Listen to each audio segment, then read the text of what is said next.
Hey guys, welcome back to the channel. This is a story about what if Naruto is able to meet mewtwo Pokemon.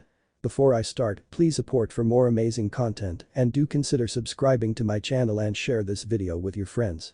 This is written by OracionMist, link in description and support writer. Let's start the video. Chapter 1. Naruto Uzumaki Namikaze.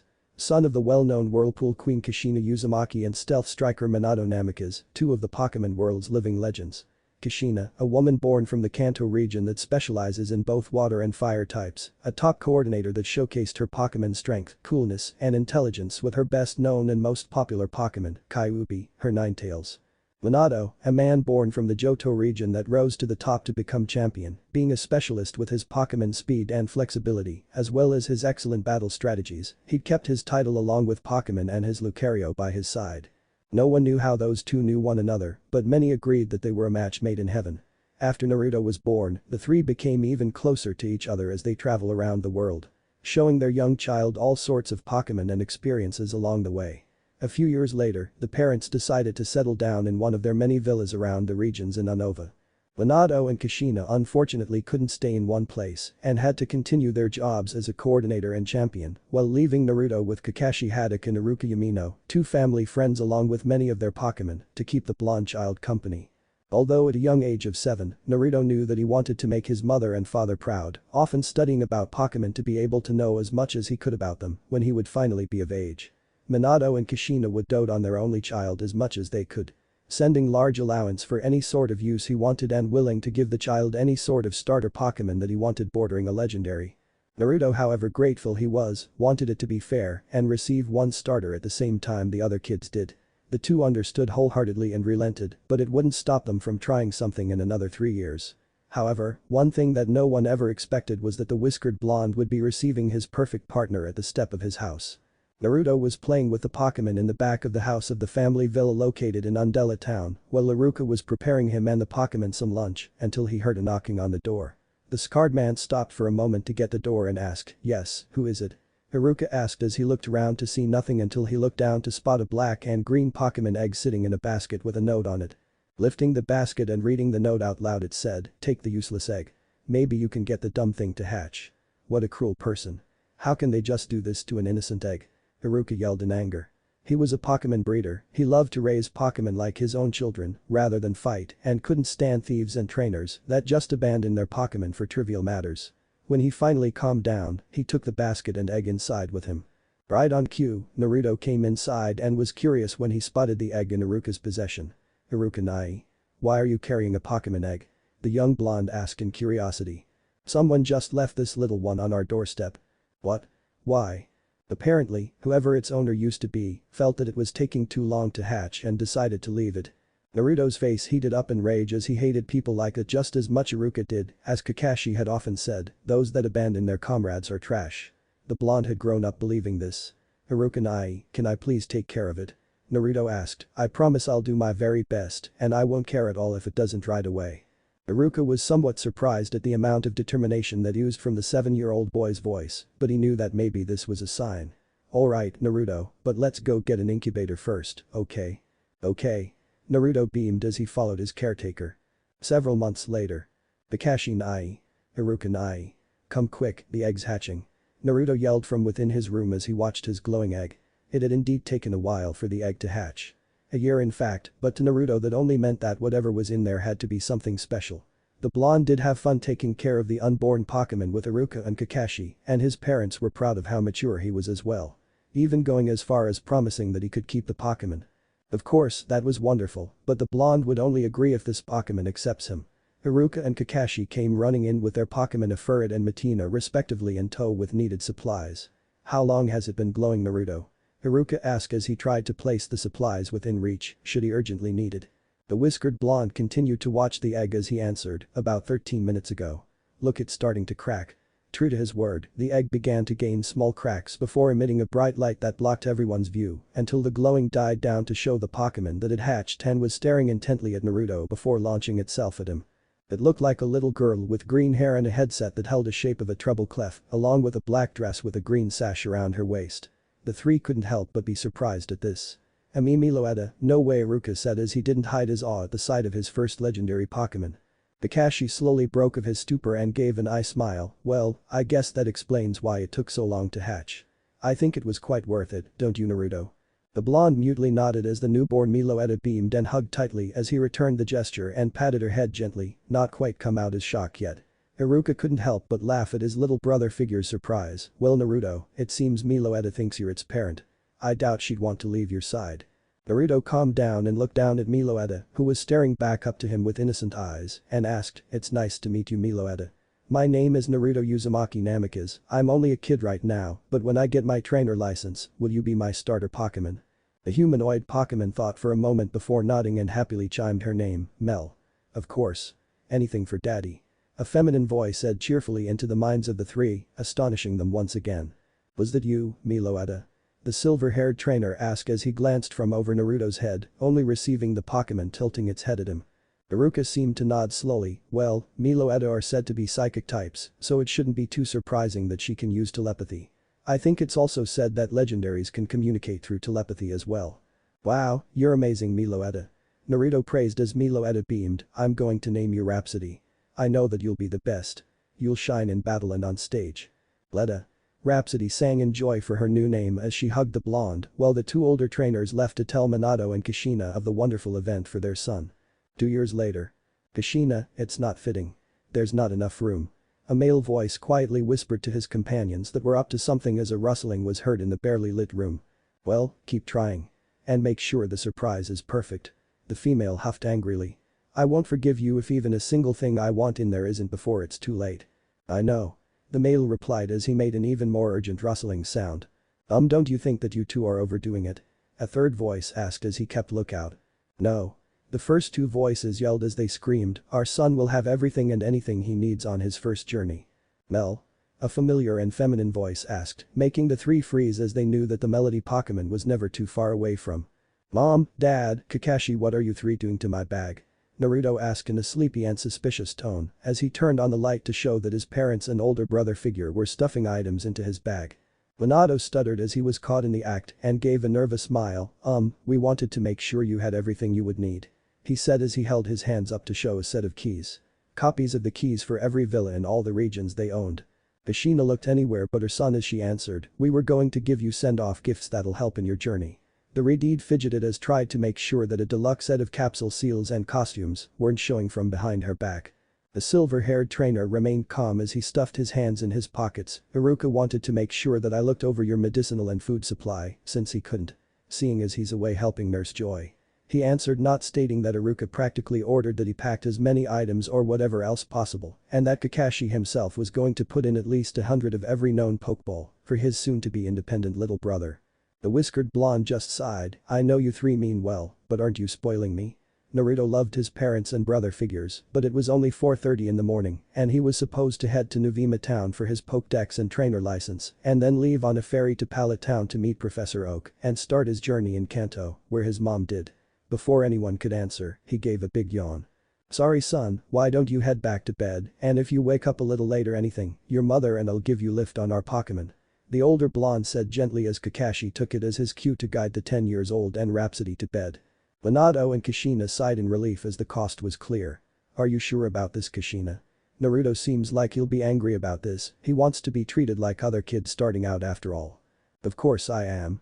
You want to do this as much as I do.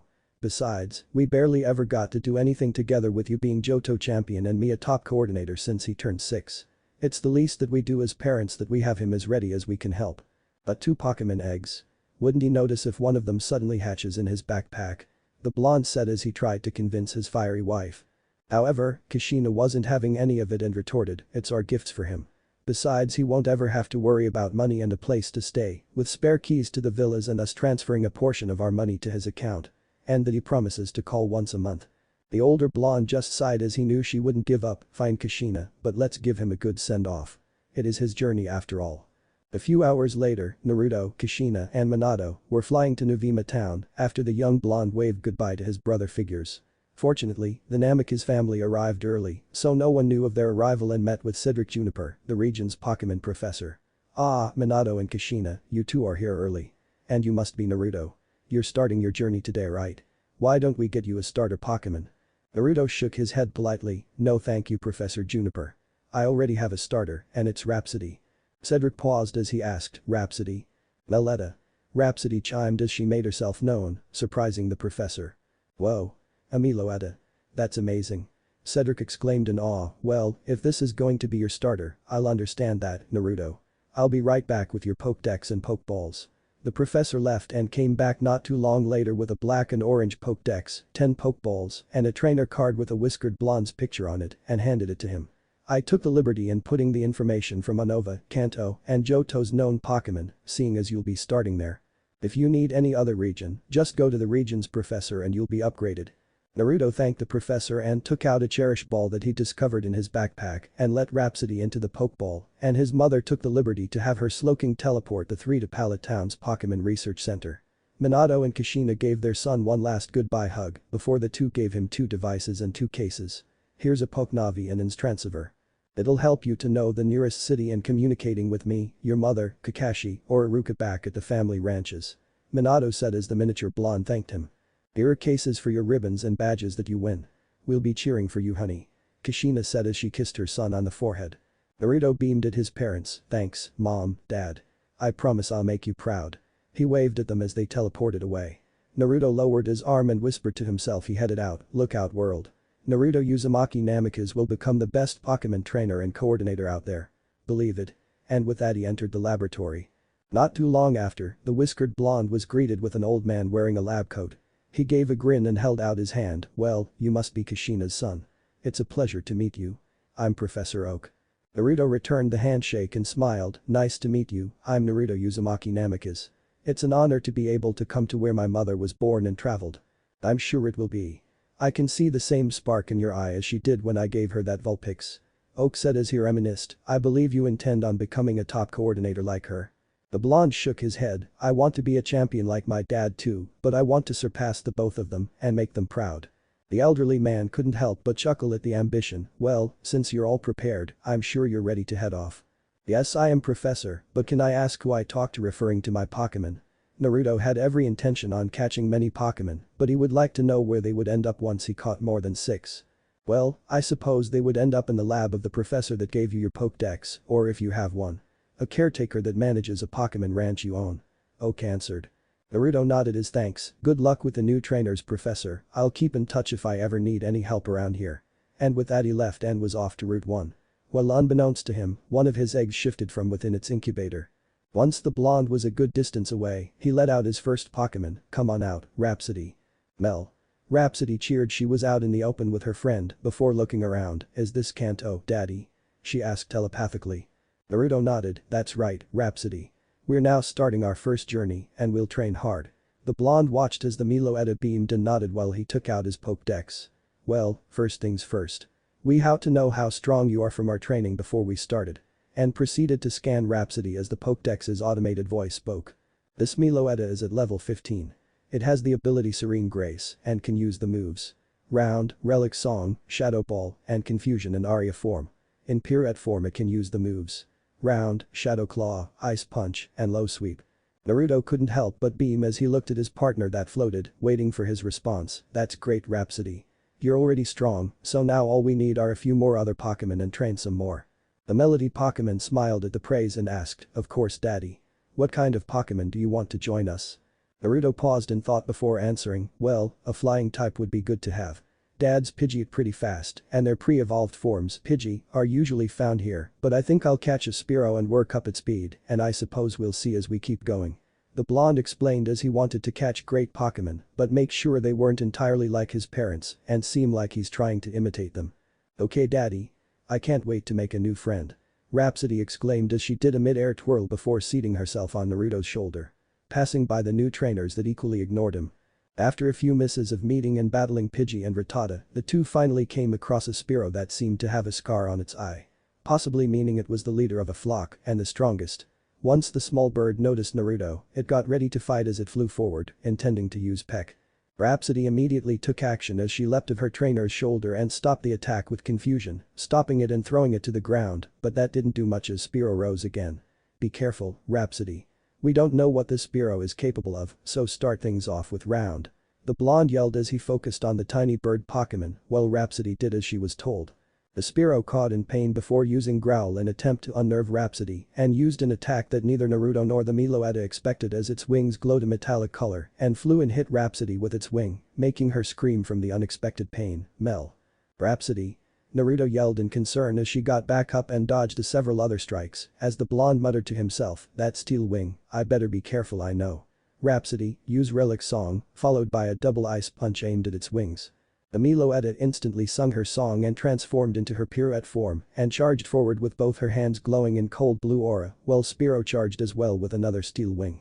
The two Pokémon clashed and picked up dirt and dust, obscuring Naruto's sight until the cloud cleared. Once it did, it showed the Spearow on the ground with frozen wings that was still trying to fight while Rhapsody was standing a safe distance away. Deciding enough was enough, the cerulean-eyed boy took the first Pokeball from within his bag he could reach and threw it at the tiny bird Pokémon. And only when Spearow got sucked in did Naruto realize it was a heal ball, just what he needed, and watched as it trembled before finally beeping, signaling that the Spearow was caught. Naruto and Rhapsody cheered, "We did it. We caught our first Pokémon. Yay. A new friend."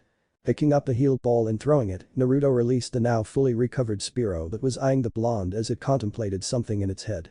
Naruto crouched to the flying type's level and gave a gentle smile and held out his hand. "Nice to meet you, Spearow. I'm Naruto Uzumaki Namikaze, but you can just call me Naruto.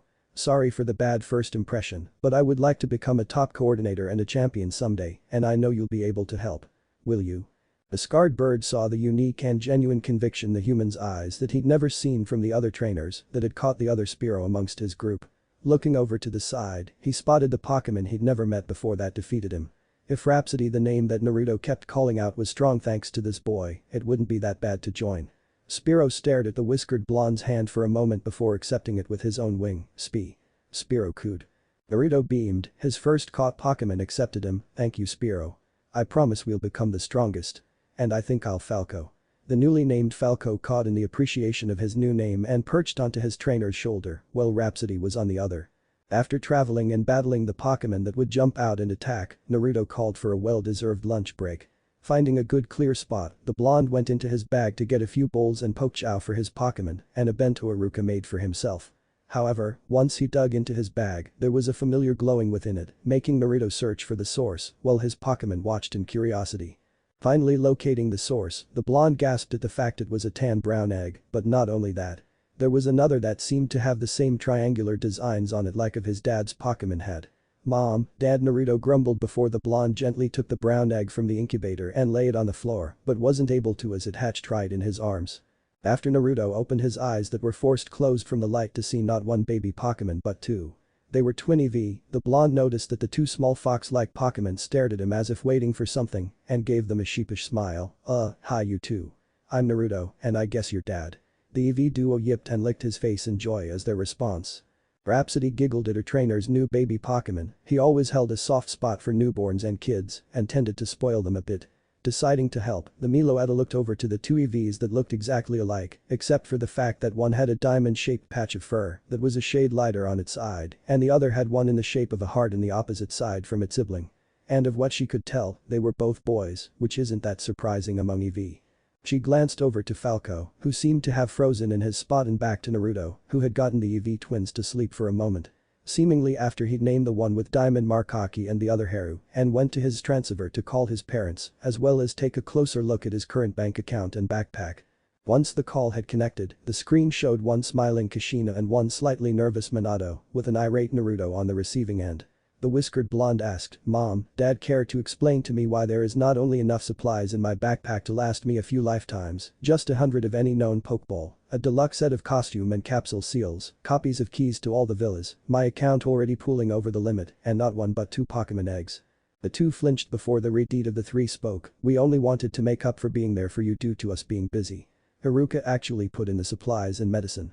Kakashi put in the Pokeballs, I put in the contest materials, and your father put in keys and had money put in your account." Minato also added, "We know you wanted to be treated like other kids, but as parents, we just wanted to make sure you were as safe as possible. Not to mention, I know everything we did will be useful for you. Speaking of which, I know it's a little early to ask, but how's your journey going so far?" Kushina also nodded her head eagerly, wanting to hear her son's achievements. Naruto sighed, which made Aki and Haru awaken and peering towards the noise coming from this transceiver, with Falco eyeing the machine.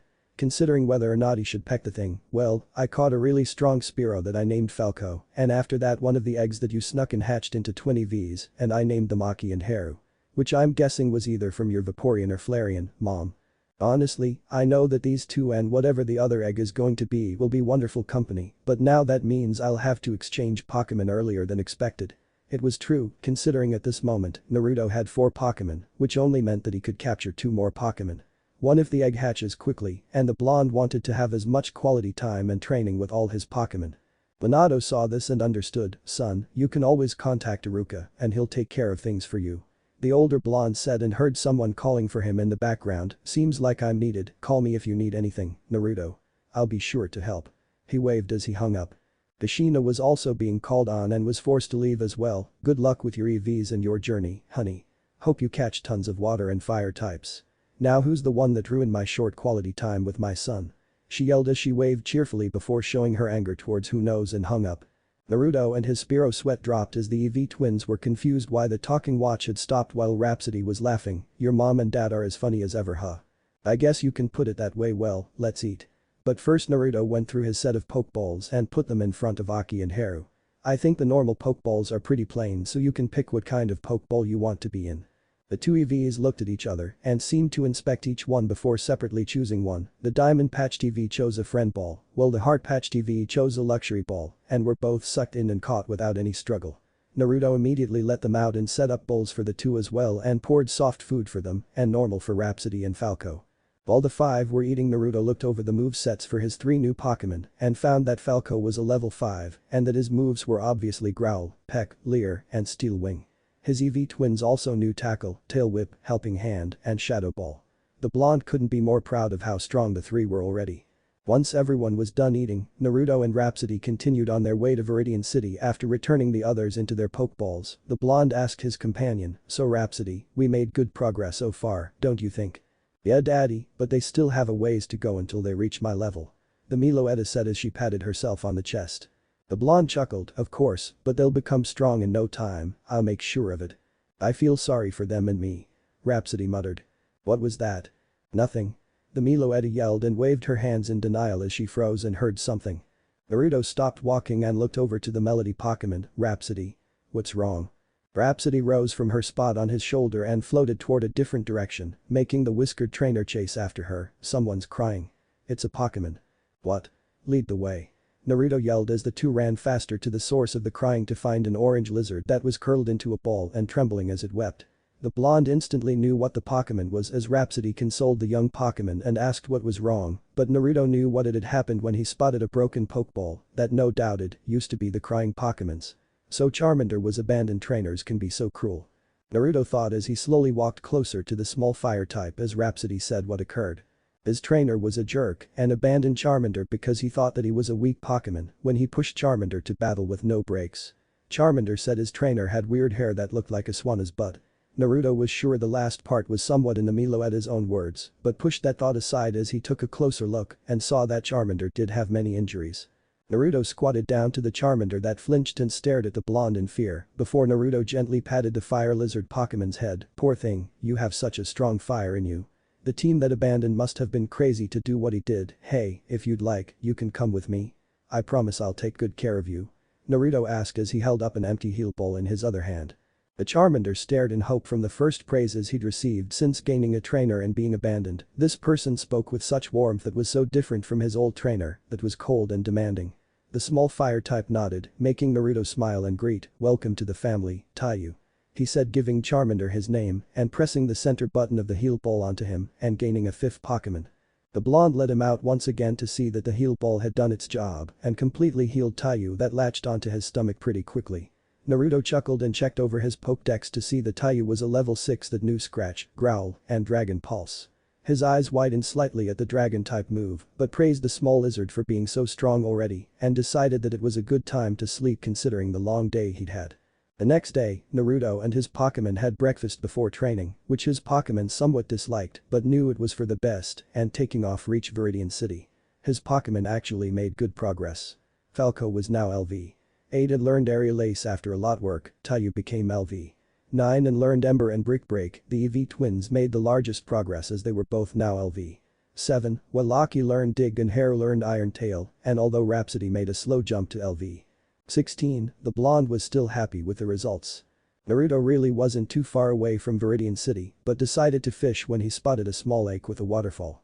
The blonde didn't see the harm considering that having a few water types never hurt, especially since he did have experience with them thanks to his mom and living near the ocean. Naruto didn't want to stay around for too long, considering it's been said that there had only been Magikarp and Goldeen found here, so he took out his super rod that Iruka had packed. Iruka also crammed in a bike, he really had to ask how, and waited to catch the first water type that he reeled in and leave. Dealing a tug, Naruto readied a netball and pulled the rod to be surprised by a gold-colored Magikarp, acting quickly. He threw the netball and easily caught the rare-colored water type. Naruto let out the Magikarp who just stared back at him while splashing in the lake. He took a look at his Pokédex who said, "This Magikarp is a female at level 4, it knows the moves." Splash. The blonde expected this and petted Magikarp's head. "Hey there, Magikarp. I'm Naruto. We'll be a good team especially with your potential." Carp. Magikarp bellowed in a somewhat high voice as she smiled. "I'll call you Yumi. You're strong that you can stand any type of water." The blonde praised and gave her an exp. Share so she didn't have to battle yet as he held Yumi's Pokeball. "Well Yumi, it's time to go. I promise I'll let you out so you can swim." With that Naruto stretched as he stood and went on his way, missing a retarded tomboy on a bike that passed him. It really didn't take long before Naruto and Rhapsody were in Viridian City and noticed wanted posters of Team Rocket members, and as they were heading towards the Pokemart and Pokémon Center, they were stopped by a woman's voice. "Hold it right there." The cerulean-eyed boy turned around to see Officer Jenny glaring at him. "Is there something wrong, officer?" Naruto asked confused as he looked to Rhapsody if she knew what was going on. "State your business here. And why you have that Pokémon with you. Did you steal it?" she accused as she looked ready to take out a pair of handcuffs. Naruto widened his eyes slightly as Rhapsody yelled that the policewoman was completely wrong. "I think you have a misunderstanding, this is my Pokémon, she just likes being out of her Pokeball and sitting on my shoulder, and I'm actually from the Unova region and starting here for my journey." He explained as the Meloetta perched on his shoulder nodded. Jenny narrowed her eyes. "Likely story, show me your ID." The blonde did as told and took out his Pokédex and let it speak as it showed his picture on the screen. "I am Dexter, I belong to Naruto Uzumaki Namikaze of Undella Town in the Unova region. If lost, I cannot be replaced." Rhapsody smirked at Jenny's embarrassed face as she scratched the back of her head nervously. "Sorry about that. I didn't mean to be harsh or anything." Naruto put away his Pokédex and smiled. "No, it's fine, there must be some trouble if you're on edge. Well, if the wanted posters can say anything. Yes, Team Rocket has been spotted here and stealing Pokémon, so we have 2 on guard. How about as an apology, I'll give you a lift to the Pokémon Center?" Jenny asked and Naruto agreed, not seeing the harm. There was a lot of harm. The policewoman was a crazy driver and Rhapsody had to cling onto the blonde as best she could so she wouldn't fly off. After Naruto thanked her, he dizzily went to the Pokémon Center for a room and a quick checkup for his Pokémon. The next day was filled with more training, but there was a strange burst of lightning and Ho-Oh actually flying overhead, making Naruto and his Pokémon watch in awe. His Pokémon grew a little stronger, each leveling up 1 or 2 as they trained and worked up their speed, strength, defenses, stamina, and accuracy. Naruto actually called Professor Oak, who'd congratulated him on making it there to Viridian City so quickly, and asked what he'd been doing. The blonde explained about his training and the Pokémon he'd caught, including Taiyu, had been abandoned. Oak frowned at that. "Really? Well, I'm glad that little one is in good hands. I'll be sure to deal with Sasuke when I get a call from him." Naruto nodded and hung up as he waited for Yumi and Falco, who worked the hardest and overexerted themselves. After a while, Naruto fell asleep, only to be woken up by the revving of a motorcycle and seeing Officer Jenny with a guy around his age with a really injured Pikachu that was soon wheeled off on a stretcher by Nurse Joy and her Chansey. Naruto felt bad for the guy and was about to go over and ask what happened but was interrupted with a video call. With the caller being the back of Professor Oak's head. "Ah, Ash. I see you made it to Viridian City." The guy, now known as Ash, nodded slowly. "Yeah. What's with that face? Don't you recognize me?" "I don't recognize the back of your head, Professor." That made Oak fix the screen to show his face. Ash and Oak talked about what had happened with betting over whether or not Ash had caught a Pokémon which Oak lost to his grandson, and Ash mentioning that he saw Ho-Oh which caught Naruto's attention. Oak was about to dismiss his claim before Naruto stepped forward and interjected, "I don't think he saw something else, considering I saw Ho-Oh too." "Naruto?" Oak said in surprise, "I didn't think you'd still be here." Naruto scratched the back of his head. "Well, I'm kinda off waiting for my Pokémon to be treated before I'm on my way." Ash looked back and forth confused, you know this guy Professor? Yes, this is Naruto Uzumaki Namikaze. His parents are very well-known trainers. He actually came all the way from the Unova region to start here in Kanto like his mother did. He already has 6 Pokémon with him. The old professor bragged a bit before leaving to get his pizza delivery. Naruto nervously held out his hand, well, I'm Naruto Uzumaki Namikaze, but you can just call me Naruto. I plan on being a Pokémon champion and top coordinator. Ash returned his handshake and grinned, I'm Ash Ketchum, I'm going to be a Pokémon master. At that moment he suddenly remembered something and dashed off to the video phone booths and talked for a while before returning. What kind of Pokémon do you have? He asked eagerly and before Naruto could reply, there was an angry Redeed carrying a bike that was burned to a crisp. What happened to that bike? Both the blonde and brunette ask, only for the Redeed to ignore Naruto and focus her anger on Ash as she yelled about him stealing her bike, electrocuting it, and how he was going to repay her. She acts kind of like mom does when she's upset. Ash then said, I'll repay you somehow, but right now I have to make sure Pikachu's okay. That seemed to do the trick as she showed her concern and noticed Naruto, who are you? I'm Naruto Uzumaki Namikaze, and you? The mention of my last name made her eyes widen, I'm Misty, are you by any chance related to the Kushina Uzumaki? Her sparkling eyes made the blonde a little nervous as he answered, yeah. She's my mom. No way. You have to introduce me to her. Ash was confused and asked, why do you want to meet his mom? If you're anyone, you'd know the Kushina Uzumaki is the best water and fire type trainer there is. Of course she's a top coordinator, but you can still see the strength and dedication. Misty berated, and I intend on being a water Pokémon master. Say Naruto, you have any water types? Well I have Yumi, she's a Magikarp. The blonde answered seeing her frown, what? Why do you have that Pokémon? They're useless. Well she'll be stronger, and I know Yumi will be a great Gyarados. And I did only come to Kanto a few days ago. Naruto answered with confidence and pride in his Pokémon before seeing Nurse Joy return and Chansey return with Pikachu and a tray with 2 Pokeballs. Ash, your Pikachu is all healed and your Pokémon have as well, Naruto. Nurse Joy said with a kind smile. Thank you Nurse Joy. The two said before the power went out, along with the alarm blaring that Team Rocket was in the area. It wasn't too long before the ceiling of the Pokémon Center was destroyed and 2 Pokeballs flew in, releasing an Ekans and a Coughing and the 2 Team Rocket members that were on the wanted posters. They looked just as the poster described. A feminine-looking man with lavender shoulder-length hair and a woman with long magenta hair, but what was the most surprising to the blonde was, hand over your Pokémon or else. The talking myth. Wait. Now wasn't the time to be surprised about Pokémon thieves. Naruto growled as he prepared himself to take out Taiyu, but was stopped as Ash yelled, there's no way I'm letting you take Pikachu. The 2 Rocket members, who seemed to be named Jesse and James, merely laughed and mocked on how anyone would want a mouse. The whiskered trainer almost let Taiyu out, but was dragged away by Misty as they were running away. It wasn't long before Nurse Joy led the 3 to the power generator room that seemed to run on Pika power, and the gentlewoman wheeled in a cart of Pokeballs. You'll have to use these to battle. Ash nodded and threw a random Pokeball as Ekans reached the room, only for it to be empty, and a frightened Rattata was in the next, leaving Naruto with no choice as he stepped forward as Rhapsody made herself known, leave this to me. You guys run. Are you sure? Ash and Misty asked hesitantly, as the Redeeded wanted to stay behind to help as well. Naruto nodded, I'm sure, now go.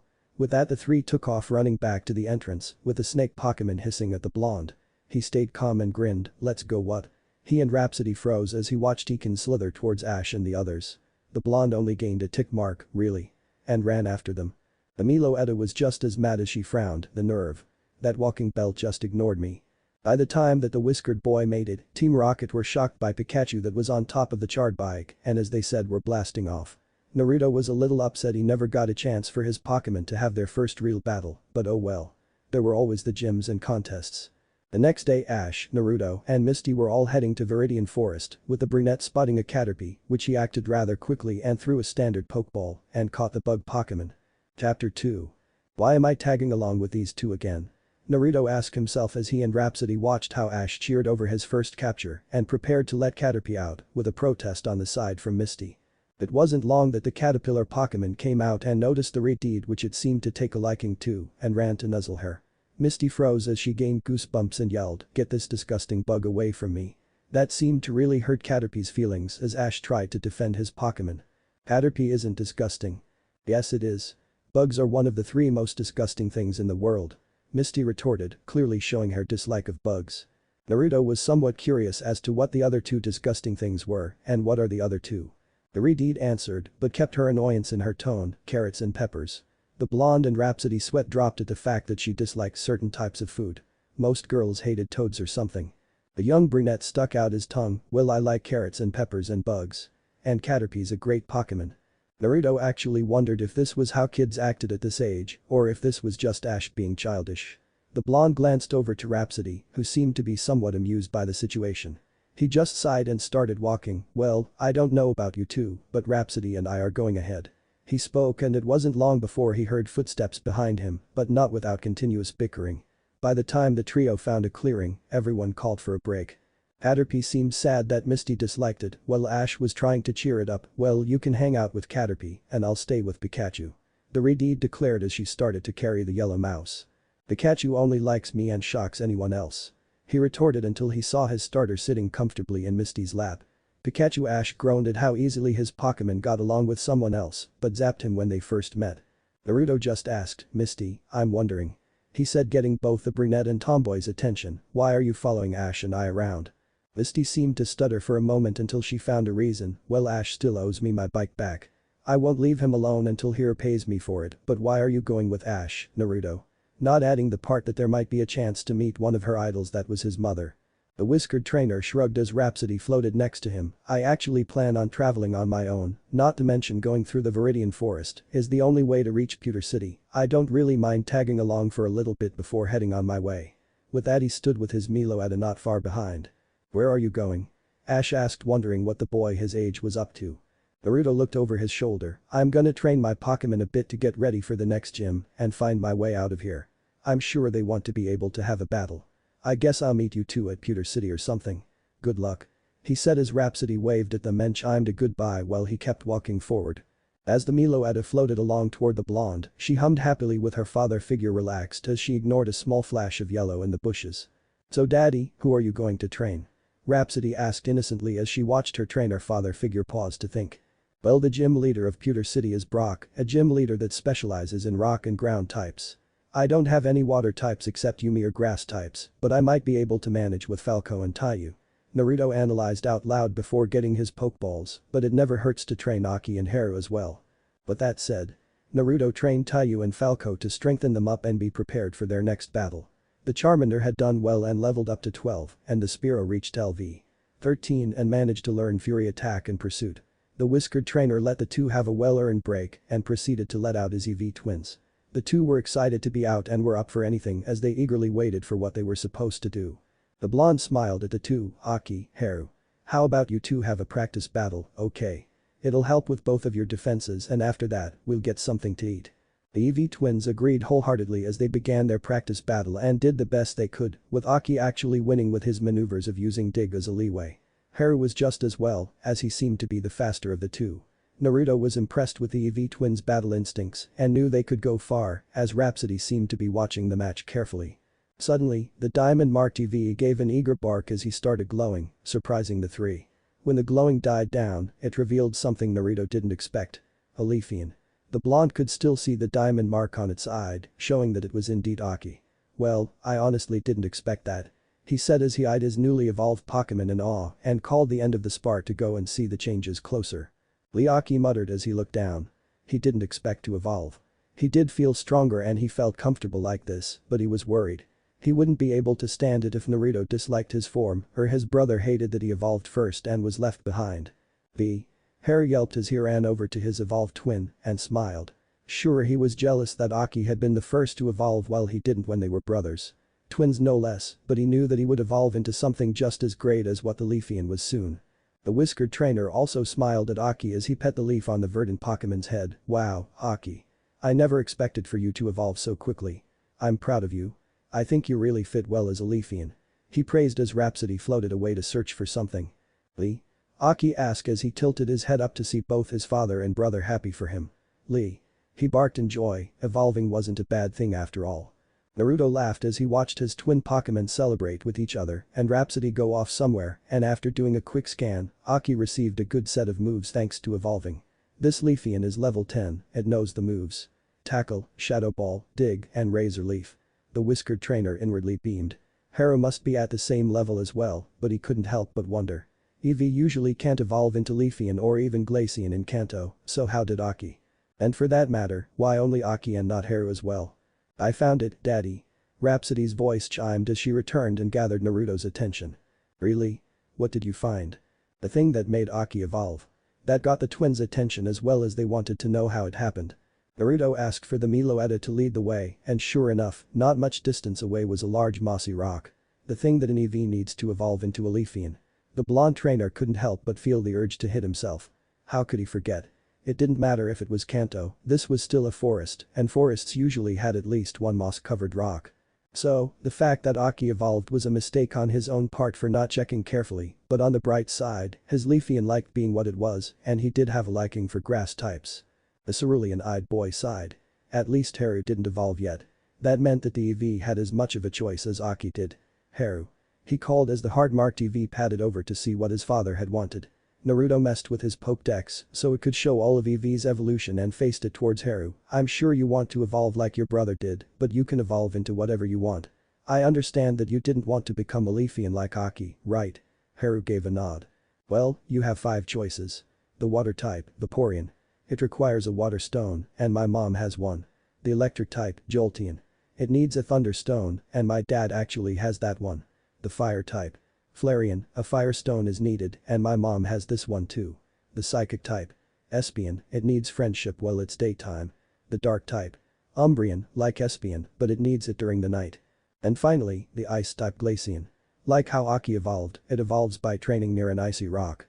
He explained as clearly as he could for his Eevee to choose which one he wanted to evolve into. Haru's eyes gleamed as he looked over his choices. They all seemed good, but the Eevee wanted it to fit himself like Aki's did.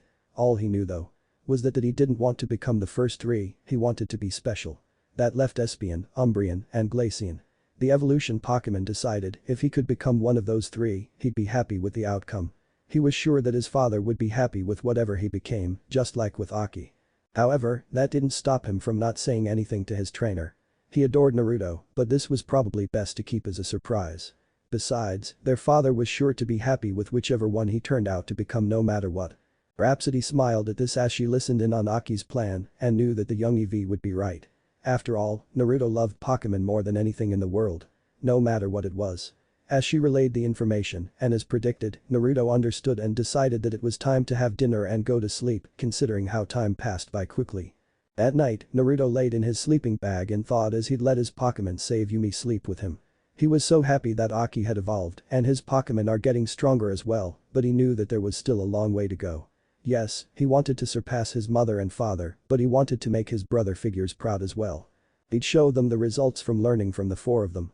The strength and grace of fire and water types and passion for performing, the speed and intuition for battle, the love and knowledge to care and tend to his Pokémon, and the enjoyment of relaxing and living the experience. The blonde felt his Pokémon snuggle up to him and look down at each of them. They had such determination and different pasts. Well for Taiyu, Falco, and Yumi, but they each held their own potential.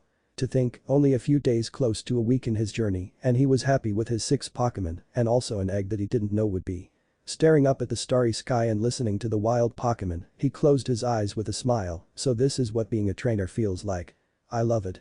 I hope that I become just like my family someday and make them proud. He thought before he slept, not noticing a single shooting star soar overhead, along with the same small yellow shape from earlier watch, not too far away with a tiny hint of envy. Jew. It squeaked before turning to leave. The next morning, Naruto was up early as he and his group of Pokémon had breakfast before heading off. Thanks to the Pokenavi, he was almost halfway out of Viridian Forest. He hadn't seen any Pokémon that stood out to him though, but a Leafian made up for that. Maybe I'll have Aki and Taiyu battle instead. He thought before he felt Rhapsody stiffen on his shoulder and heard rushing footsteps from behind. Rhapsody, stop whoever it is with confusion. The blonde trainer ordered as the Meloetta immediately did as told as her eyes glowed a soft blue.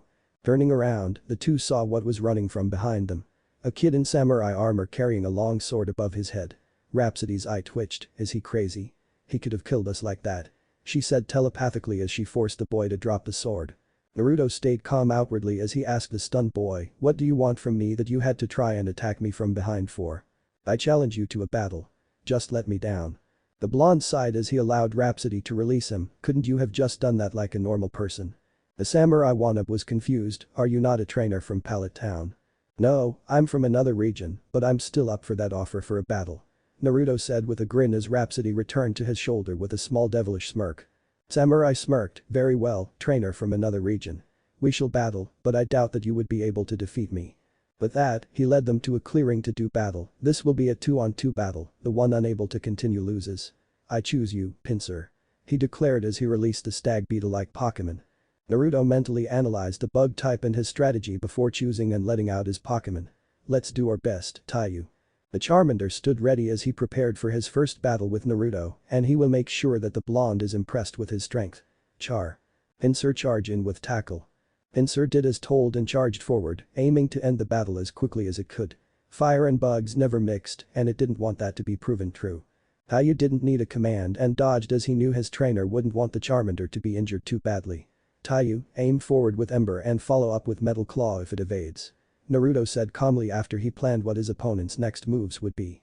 Taiyu did as told and launched the small flames as powerfully as he could while having his claws ready just in case, but it wasn't needed as the bug Pokemon fell to the ground slightly charred with its eyes swirling. Pinsir. The samurai cried as he didn't expect to be beaten by one move but would not give up nevertheless and returned his Pinsir to release his Metapod. You have done well in defeating my Pinsir, but you have no chance in beating my Metapod. He exclaimed as the cocoon-like Pokemon just stayed in place. That Metapod looks like it has no ability of movement from when it was a Caterpie. I suppose I'll let Falco have the match, hopefully he won't dislike it. Naruto thought as he stared at the Metapod that stared back. The blonde trainer motioned for Taiyu to come to him and pet the Charmander's head with a smile. That was great for your first battle, Taiyu. I'm proud of you. Now, sit this round out so Falco can have a turn, okay? Taiyu beamed and immediately walked over to Naruto's side as told, Char. He cried as he waited eagerly.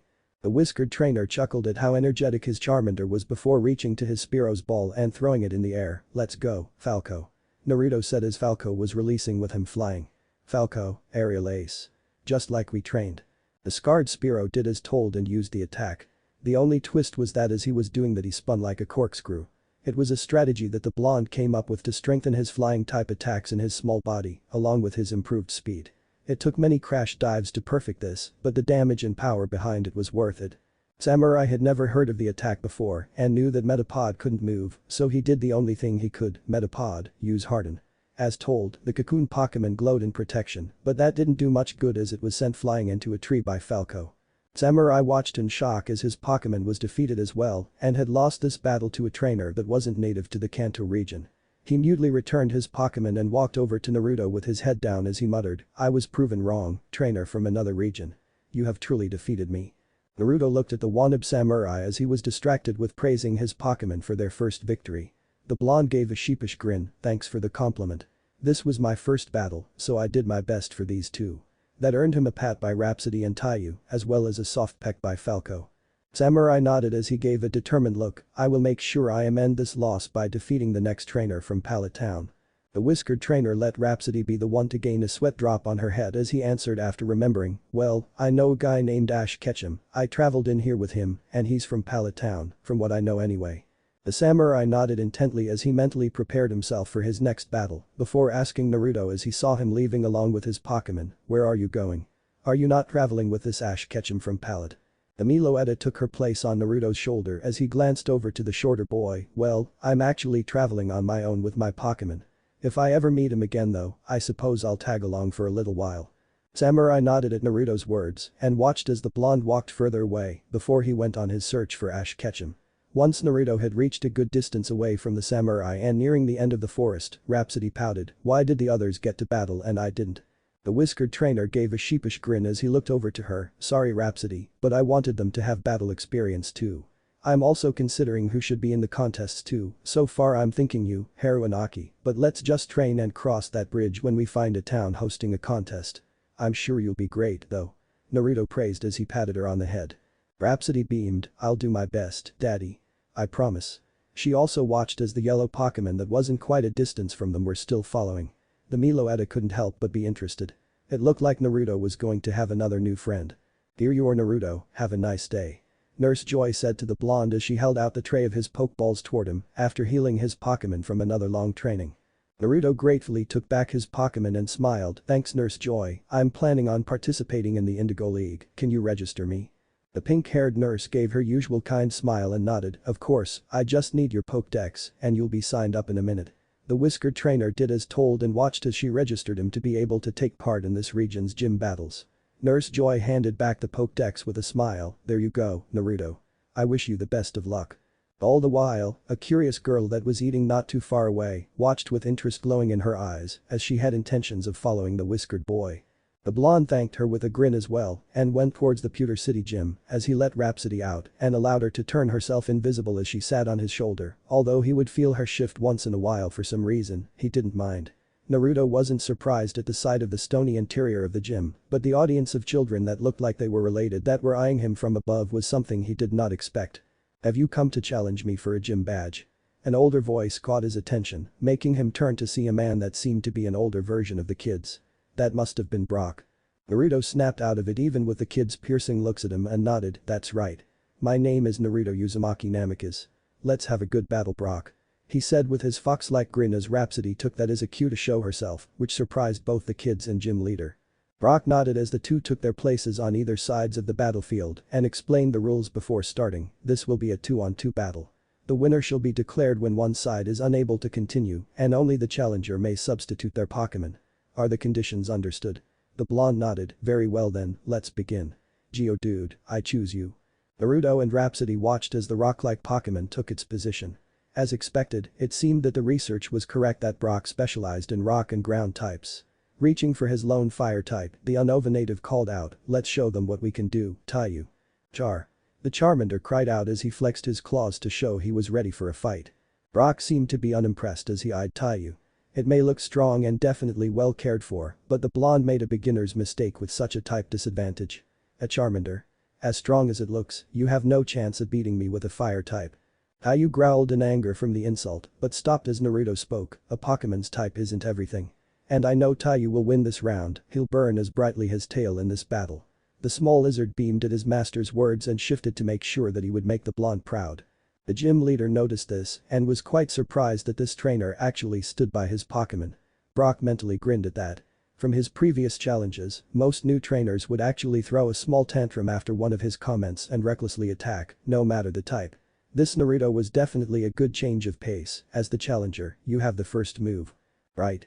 Taiyu, start things off with Ember." Taiyu did as told as he launched his fiery attack. "Geodude, dodge." Brock's Pokémon moved away just in time, but it seemed that it was a good thing as the kids from above could see the boulder that was hit instead was glowing a tint of red. That Charmander must have been trained to work on its fire-type attacks. "I have to make sure it doesn't hit. Geodude, use your rock throw." Said Pokémon immediately hurled small boulders at Taiyu, who didn't need a command to move away on his own, but couldn't escape one of the flying rocks that hit him from the side. Taking this as an advantage, Brock yelled, "Now use tackle." Naruto had to think quickly as Geodude charged toward his Charmander. "Taiyu, don't give up. When it comes closer, use Dragon Pulse at point blank." Taiyu instantly rose and ignored his aching side and began focusing on the attack as the purple ball of energy formed in front of his open mouth. Brock was cautious about the unknown attack but couldn't do anything to stop Geodude at this moment. "Don't stop and use Defense Curl as well," he commanded as the rock Pokémon continued its charge as it protectively crossed its arms to defend itself. "Now." Naruto yelled as Taiyu fired the attack as soon as Geodude was close enough. It sent the dual-type Pokémon flying away to crash into one of the boulders, but thanks to it defending itself, it survived. Brock was glad, but that was too close for comfort. "Use rock throw and end it." As the rocks were hurled at the Charmander, Naruto wasn't going to make the same mistake twice. "Taiyu, destroy the rocks with Brick Break." As Taiyu broke down the rocks, the gym leader gasped as the blonde called out, "Now close in with Double Metal Claw." "Geodude, dodge it. Don't let it get away." It took a while as the two Pokémon tried to land a blow as the other evaded, but it ended when Naruto gave the order, "Aim an ember at its forehead and finish it up with Brick Break." The fire type blew out a small, but still powerful flame, hitting Geodude on the forehead and hit it in the same spot with a glowing fist. When it cried out in pain and knocked out unconscious with swirls in its eyes. Brock solemnly returned his Geodude and praised it for its hard work before commenting on the battle. "You really did raise the Charmander well, I shouldn't have underestimated you, Naruto." The blonde was also praising the lizard Pokémon for its hard work and gave a grin, "Thanks, Taiyu, and I worked hard along with my other Pokémon," he said as he patted the happy Charmander's head. The gym leader held a small smile of approval before becoming serious again, however, I won't be that easy to beat. Let's go, Onyx. What came out of the pokeball was a large stony snake that had a long horn on its head. As it gave an intimidating roar, Taiyu flinched from the sheer size of the Pokémon, but calmed down as his blonde trainer gave him soothing rubs on the head and smiled, "Don't worry Taiyu, even if it's big, we'll still win. You and Falco worked hard for this, I haven't both of you." The Charmander nodded and regained his confidence as he looked back at Onyx in the eyes. Naruto and Rhapsody smiled at Taiyu's bravery before becoming serious as well. The whiskered trainer knew full well that Falco would have some difficulty, but Taiyu had to rest for now. Throwing the bird Pokemon's Pokeball in the air, he yelled, "Falco, let's win and get our badge." Spearow. Falco caught as he appeared and flapped to stay on eye level with the Onyx. The small bird knew that this battle would be very difficult due to both the size and type disadvantage, but there was no way he was going to go down without a fight. Brock stared at the Spearow and could easily see that it had to be strong from its battle injuries. Possibly against other Spearow to remain the leader of its flock before the blonde caught it. However, no matter how strong it was, the gym leader wouldn't give up so easily. "You're a strange one to use Pokémon with a type disadvantage, Naruto, but I won't make a mistake of underestimating you again. Onyx, use Rock Throw and aim for Spearow's wings. Evade Falco." The blonde called out as said Pokémon didn't need to be told twice as he flew to avoid the stones that were trying to cause him to have a crash landing. Naruto watched as the Onyx continued its attack and tried to figure out a weak spot. Brock must have trained it well, but we won't be beaten that easily. When a boulder came closer to Falco, Naruto ordered, "Break it with Steel Wing." The Spearow stealthily made his wings glow silver as he smashed the large rocks with his wings without hesitation and dove forward toward Onyx's horn after Falco had seen Naruto glance between him and the stony snake. Brock was somewhat surprised when the bird Pokémon charged forward without so much as a command. It made him give a small smirk, seems like this trainer doesn't have that much control yet. "Onyx, grab it with Bind." The blonde saw this coming as he yelled, "I don't think so, Falco. Redirect with Pursuit, Corkscrew at the back." The gym leader was confused until he was stunned by the Spearow escaping from view in the tail before reappearing from the back of Onyx's head and covered in a dark purple aura as Falco dive-bombed in a seemingly wild spinning motion. Nothing could be done as the attack hit Onyx from the back of its horn, actually pushed the heavy stone snake to the ground and rounding up a dust cloud. The children watched anxiously from above as Naruto, Rhapsody, Taiyu, and Brock covered their eyes until there was nothing clouding their vision. What was seen was surprising. Falco was perched on the unconscious Onyx's horn and cawing in victory, not minding his injuries. The blonde and his Pokémon cheered, "You did it, Falco. We won. Bro." The tiny bird Pokémon cawed in agreement as he flew over to perch himself onto the whiskered trainer's shoulder. Falco was proud of his win, the fact that his battle was the one that won the group the badge meant that he was truly becoming stronger than he would have in his flock. Even if he wasn't the leader anymore. Brock sadly smiled and called back his Onyx before walking towards the victor, "Have a good rest, Onyx. You deserved it. Naruto, you really were amazing in that match. Both your Charmander and Spearow were a lot different than all the others that I've battled. You must tell me how you trained them so well." Naruto grinned sheepishly and scratched the back of his head, "Well, Falco and Taiyu were already incredible to start with. I only just helped them become the best they could be." Rhapsody laughed at her father figure's sudden shyness. Naruto was very modest when it came to praising himself. "Mel." She called out, getting everyone's attention as she pointed at the blonde before puffing up and thumping her chest. The gym leader chuckled, "I guess she's trying to tell you to have more confidence." Brock had no idea what Rhapsody was, but the feminine Pokémon was interesting at least. The cerulean-eyed boy commented, "Well, Rhapsody is my first Pokémon, she and I have been together for a while. Coming here was a great idea." "You aren't from Kanto?" "No, I'm from the Unova region, but I wanted to be here to start off where my mom did." "I see, what's your dream?" Naruto stared at Brock as his Pokémon waited for the response, "I will be a top coordinator and become a champion, just like my parents are. Of course, I'm providing the best homemade food and care that I can." The older trainer paused and looked in surprise, "You're a breeder?" The blonde shook his head, "No, I just learned what I know from a family friend that is an amazing breeder. He actually takes care of my mom and dad's Pokémon back at the ranch. He was really intent on making sure I knew and had everything before leaving." And then some, Naruto mentally added with a small sweat drop. Brock was silent in thought before he smiled and held his hand out with a gray octagon badge. "Congratulations on your victory, Naruto. Here is your proof." The boulder badge. Naruto gratefully accepted the badge and allowed his Pokémon to see the reward for their efforts, while he thanked the gym leader with a grin, "Thanks Brock, good luck on whatever your goal is." With that, the whiskered trainer turned around, exiting after he returned Falco and Taiyu back into their Pokeballs. When he was outside, Naruto didn't expect to see a small yellow mouse Pokemon stand in front of the door. "What's a Pichu doing here?" he asked as Rhapsody looked over to see the electric type.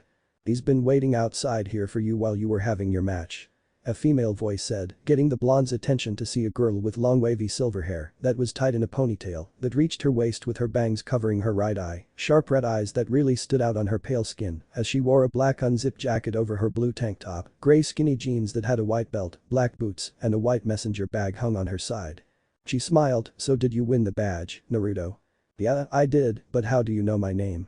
"Who are you?" Naruto asked the girl.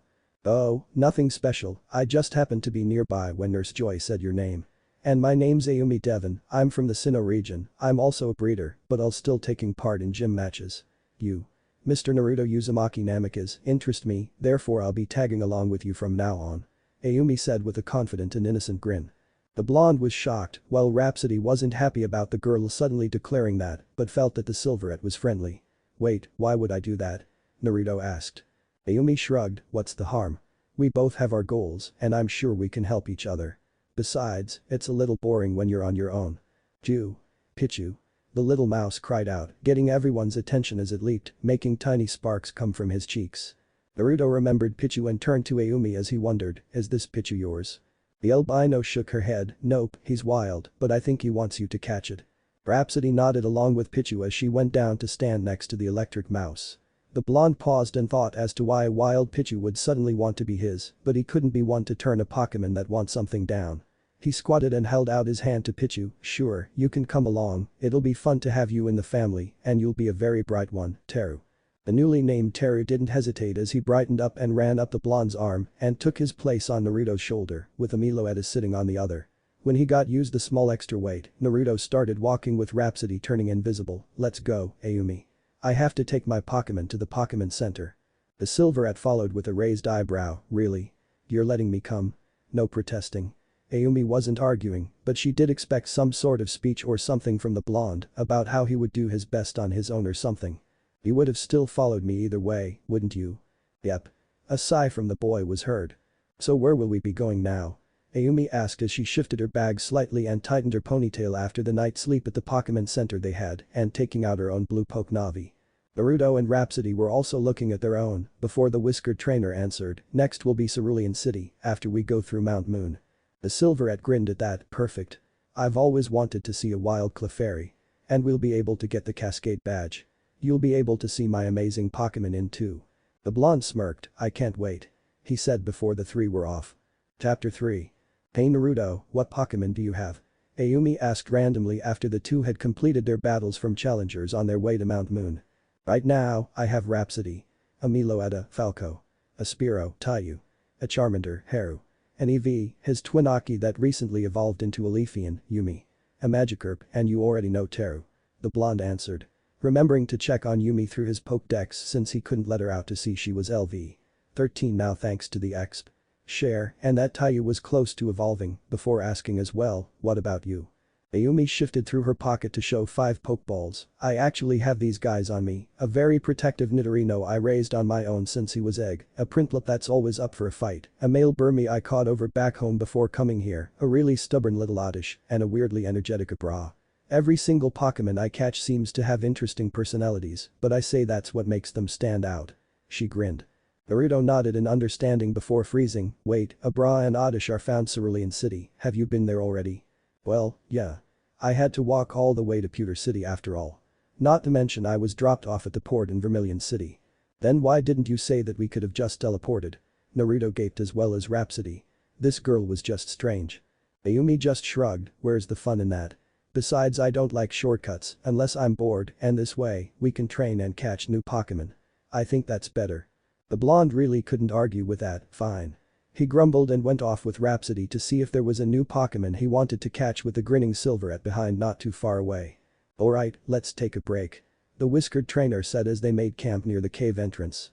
The two had actually made good progress with Aumi catching a matchup and Naruto catching a female Nidoran, with the blonde making a note to himself to rotate his Pokemon to give Teru and the Poison Pin Pokemon a good amount of training as well when he gets to the Cerulean Pokemon Center. "Why don't we let everyone out so dinner?" "Sure. Wait, I think I have something," Aumi said as she set her bag on the nearest boulder and rummaged through it. The Devon pulled out what she wanted, with looked like a small black cube and 2 large bottles of water. She put the cube down and pressed a button on top of it before stepping back as it expanded and took form into a. "What is that?" Naruto asked, completely confused while Rhapsody was curious. "It's a portable tank. Isn't it obvious?" The Silverette stated as she squatted down and filled the tank with the water she had on hand. "It's perfect for water Pokémon that can't stay on land without an immediate water source. You'd have to supply your own water for it though."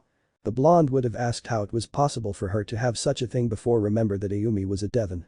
They were the home branch of a company that invented things from Pokeballs to gears like the Poke Gear, Pocketch, and Transceiver. The companies were spread with the known ones being Sylph Company and Devon Corporation. From what he learned, the Devon Corporation were actually devising a method to restore fossilized Pokémon. "I forgot that you were a Devon, but you said you were from the Sinnoh region." "My family was born from Hoenn, my uncle is the president of the company there, and I was born there too. We actually moved to Sinnoh when I was around 3 years old or something, and my dad runs the branch there since then." "Why are you training here and not in Sinnoh or Hoenn?" "Kind of the same reason as you, I guess. I'm a real big daddy's little girl for him, he made sure I had whatever I needed when I started out. You wouldn't believe that he was actually prepared for me to have a full set of Pokémon to start off along with supplies that I might need 2 bags for." Ayumi replied with a slight giggle. Naruto had no problem whatsoever with his own parents doing the same thing before he left, a sweat drop form as well as an awkward grin. "I can imagine what you mean, so that means you started off with Nidorino and Prinplup." "Yup. Well, Prinplup evolved a little while ago, anyway. There. The tank's full." Ayumi stated as she stood up with a satisfied grin. "That's great, but would you bring it out, Ayumi?" the whiskered trainer asked. The silver-haired breeder just answered, "For your Magikarp, of course. I'm sure it wouldn't want to be left out. Now come on Naruto, let's let everyone out and eat." She quickly went and got food for her Pokémon and herself, neither wasting any time to get their meal. Naruto did the same and took the chance to look at Ayumi's Pokémon while everyone was eating. How the breeder described her Pokémon aside from her just caught matchup matched very well, although he didn't expect to see her Pokémon to be slightly larger than the normal ones. She wasn't kidding when she said her bra was active. It was eating as though it were on a completion, but her Nidorino looked like he was obviously the largest and strongest. It made the blonde wonder how she raised her Pokémon so well. "Clef clef clefa." A soft voice spoke from near the cave entrance, getting the Pokémon's attention while they were helping their trainers clean up with Naruto and Ayumi looking up as well. "Buff buff Iggly." Another voice seemed to reply to the voice happily, with the 2 trainers waiting to see what were going to come out. It was 2 small pink Pokémon. One looking similar to a little star with a curl on its head and tail, the other a small balloon with big red eyes and a curl on its head. "How cute, a Cleffa and Igglybuff. They must be friends." Ayumi whispered to Naruto so she wouldn't frighten the 2 Pokémon. The blonde nodded and noticed Igglybuff turn in their direction before grinning and tugging Cleffa forward as well. When they stood in front of the blonde and albino, the star-shaped Pokémon hid behind its companion shyly. Naruto scratched the back of his head, unsurprised at the timidity seeing as Cleffa and their evolved forms are rarely seen by people. Rhapsody didn't waste any time going down to the 2 normal types and started talking. The moment Rhapsody levitated again, Cleffa and Igglybuff ran over to Naruto and Ayumi and tugged at their pant legs. Facing Rhapsody, her whiskered trainer asked, "Is there something they want, Rhapsody?" Igglybuff says that someone is putting up in the cave and all the other Pokémon don't like it. Other Pokémon say there's people trying to steal Cleffa and her family's moonstone. They came out here to try to find some help. The Meloetta informed before smiling, and I said that we'd help. Ayumi was shocked and intrigued in how Rhapsody could talk, amazing. A talking Pokémon. I knew interesting things would happen if I stayed with Naruto. She thought before joining Rhapsody, "You bet we'll help. Right Naruto?" The blonde knew he was double-teamed and nodded, "Sure, lead the way." With that, Cleffa was carried by Naruto while Igglybuff by Ayumi. It didn't take much time until the 5 were in front of the giant moonstone and it wasn't dark yet, so Naruto and Ayumi took down the lights with the Silverette's Oddish using flash to light the way. The sight was unbelievable as they easily got along with the Clefairy, watching them hop around and play with Rhapsody. Naruto turned when he heard someone yell to see a scientist was awestruck as well a few familiar faces. "Hey Naruto." Ash called out, Misty and Brock smiling as they walked towards the blonde, but was stopped when there was an explosion near the large stone, bringing up dust with someone yelling for their Pokémon to use smokescreen to further block everyone's sight until it was revealed that there was a hole where the large stone once was. "Naruto, come on. I'll take us to where the stone was stolen." Ayumi yelled seriously as she let out a bra while Ash and his friends went into the hole. The blonde nodded as he turned to the Clefairy as both he and the red-eyed breeder exclaimed, "We'll get your moonstone back. You can count on it." Rhapsody went quickly to their side. Abra, teleport us to where the moonstone is. The albino said to her Pokemon that immediately did as told as the three glowed blue before warping away, but the trainers didn't notice that Igglybuff and Cluffa latched on in the last minute. Thanks Abra. Return. The Devon praised before she pointed Naruto out to the thieves that were all too familiar. Team Rocket from back in Viridian City. Naruto led out Taiyu as Ayumi led out her Nidorino as they watched the trio seemingly celebrating on top of the stone. Taiyu, use Ember. Nidorino, get them with Ice Beam. The two attacks instantly hit with Jesse, James and Meowth exclaiming, hot, cold, hot, cold, hot. Enough with the freezer burn. We won't let you get away with stealing the moonstone. Return at this instant. Ayumi warned as her poison pin Pokemon growled in intimidation beside her. Naruto joined as well, not noticing Igglybuff and Cluffa were onto the back of his jacket, give up and it won't hurt too badly. Taiyu agreed as he growled and readied for battle against whatever Pokemon he would face. Jesse and James stayed confident in spite of the intimidation. Oh really, what makes you think that you two will win that easily, twerps? The two said as they recovered and let out their Ekans and coughing. Yeah, you don't stand a chance. Meowth exclaimed. The Silverette uttered as she stared at the three, her red eyes not letting them leave her sight. She quickly smiled, hey Naruto, I'll handle the lady with the Ekans, alright. Sure, Ayumi. Taiyu, let's start off Metal Claw. The Charmander instantly dashed forward slashing at the poison type with sharp claws. Okay, Ms. Jessie. Let's see what you can do. Nidorino, Shadow Claw, followed by Horn Attack. Ayumi ordered with Nidorino following the command with ease and landing both hits. Jessie growled, you'll pay for that. Ekans, use your Poison Sting attack. Block with Ice Beam. The poison needles were frozen and shattered. Although the maroon-haired woman wanted to deny, it was a pretty display in battle that she'd never seen before. Ayumi took advantage of her pause, now Nidorino, Thunderbolt. The fuchsia-colored Pokemon did as told, but both he and his trainer were surprised when a strong thundershock struck Jesse, James, Meowth, and their Pokemon. Naruto and Ayumi turned to see Ash, Brock and Misty, along with the scientist and large group of Clefairy that the two trainers had promised to retrieve the moonstone for. Naruto, we're here to help. Ash yelled as he ran along with Pikachu. Ayumi was interested in how much strength Pikachu had, but merely turned her head away and grumbled under her breath, we didn't need any help. And why am I getting forgotten? Drr Nidorino growled at the intervention and what he thought was making his precious trainer upset. Ayumi just petted the poison pin Pokemon without worry of being poisoned. Naruto sweat dropped at his friend before turning to Ash, thanks Ash, I appreciated the help. No problem. Who's she, by the way? The Silverette walked up to them, still very much aware of the situation, I'm right here, you know. The name's Aumi Devon, and this here is Nidorino. He's a really big guy compared to the normal ones, and I'm really proud of my tough prickly poisonous bodyguard.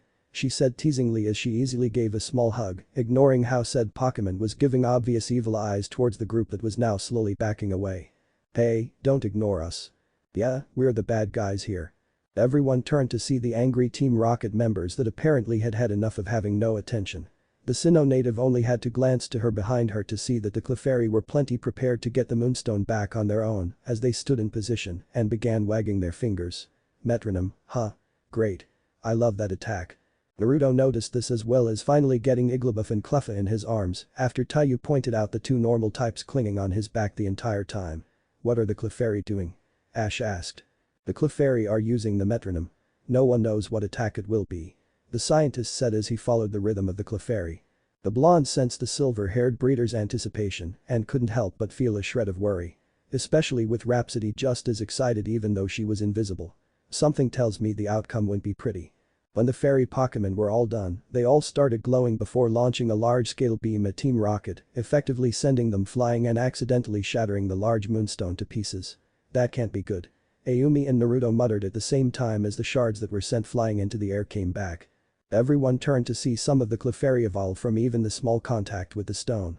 Ash quickly checked his Pokédex to see their evolved form was cleavable. The Silverette was in between worry for her Nidorino and joy if he were touched by the moonstone fragments. On one side, Ayumi knew that the poison type wanted to evolve, but only stayed as he was because he wanted to be stronger first, that she didn't want him to change yet.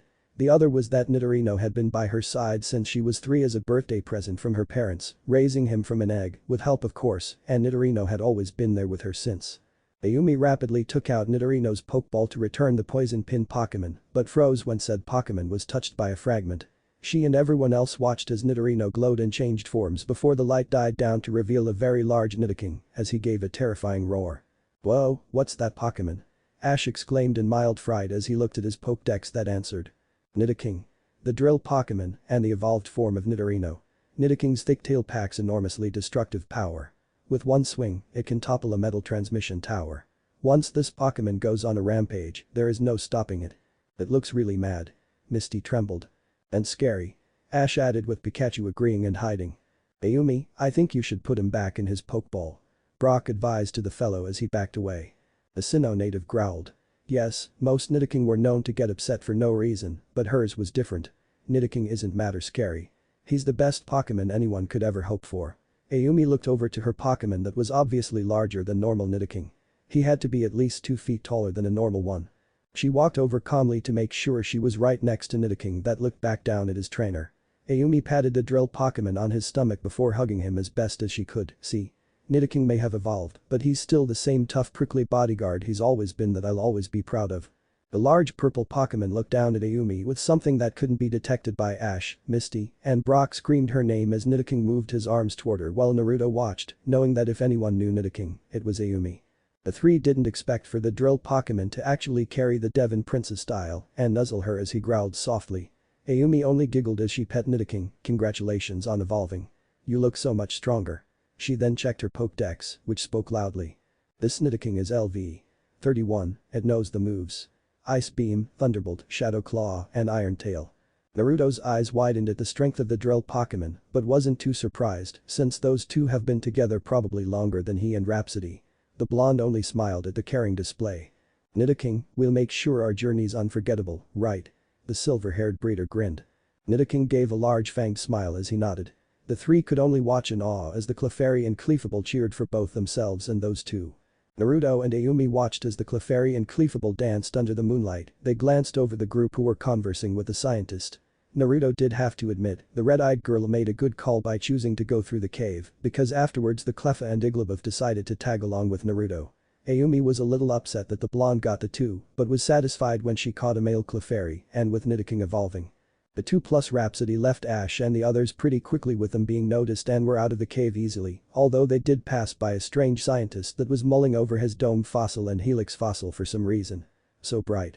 I guess we really adjusted to the darkness of the cave, right Rhapsody, Ayumi? When the whiskered trainer turned around, his sweat dropped when he saw the two squatting down and yelling in cinch as they covered their eyes with their hands. My eyes. It's too bright. My eyes. It burns. Are you two vampires or something? The sunlight isn't that bad. Naruto commented as he scratched the back of his head.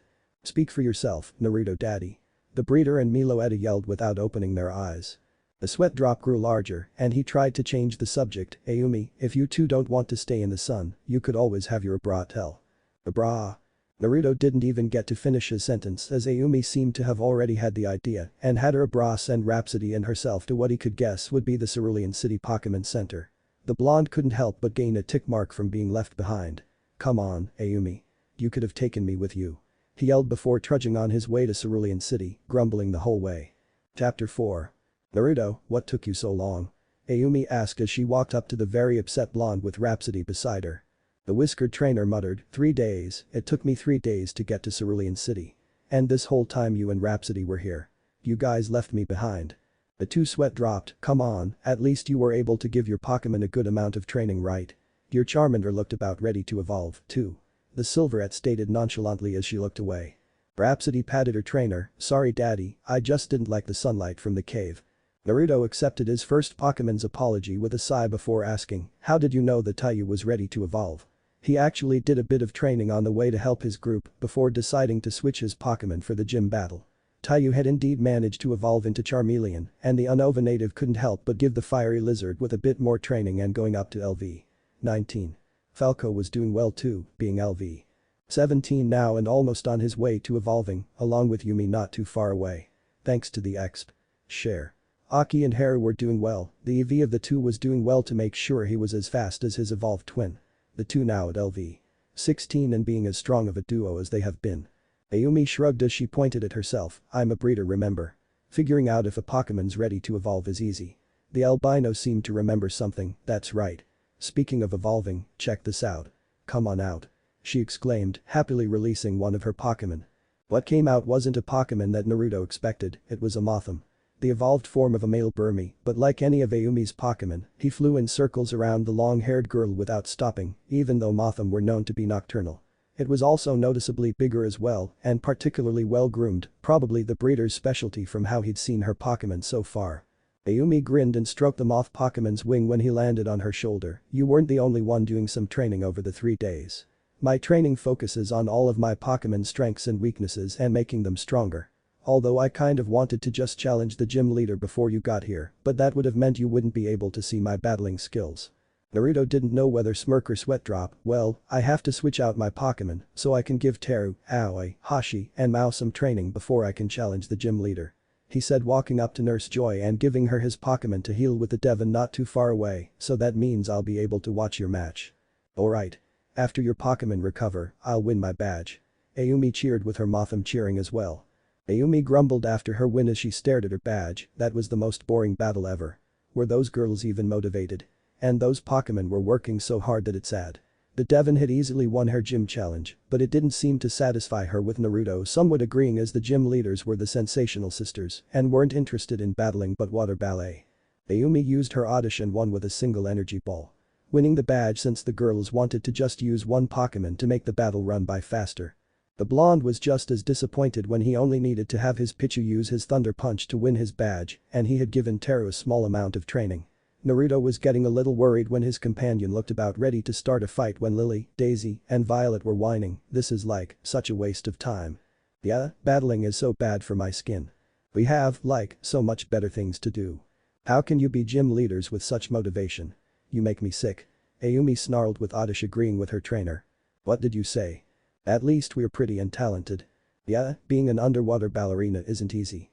You shouldn't even think you're that pretty. That's right. I mean, gray hair and red eyes.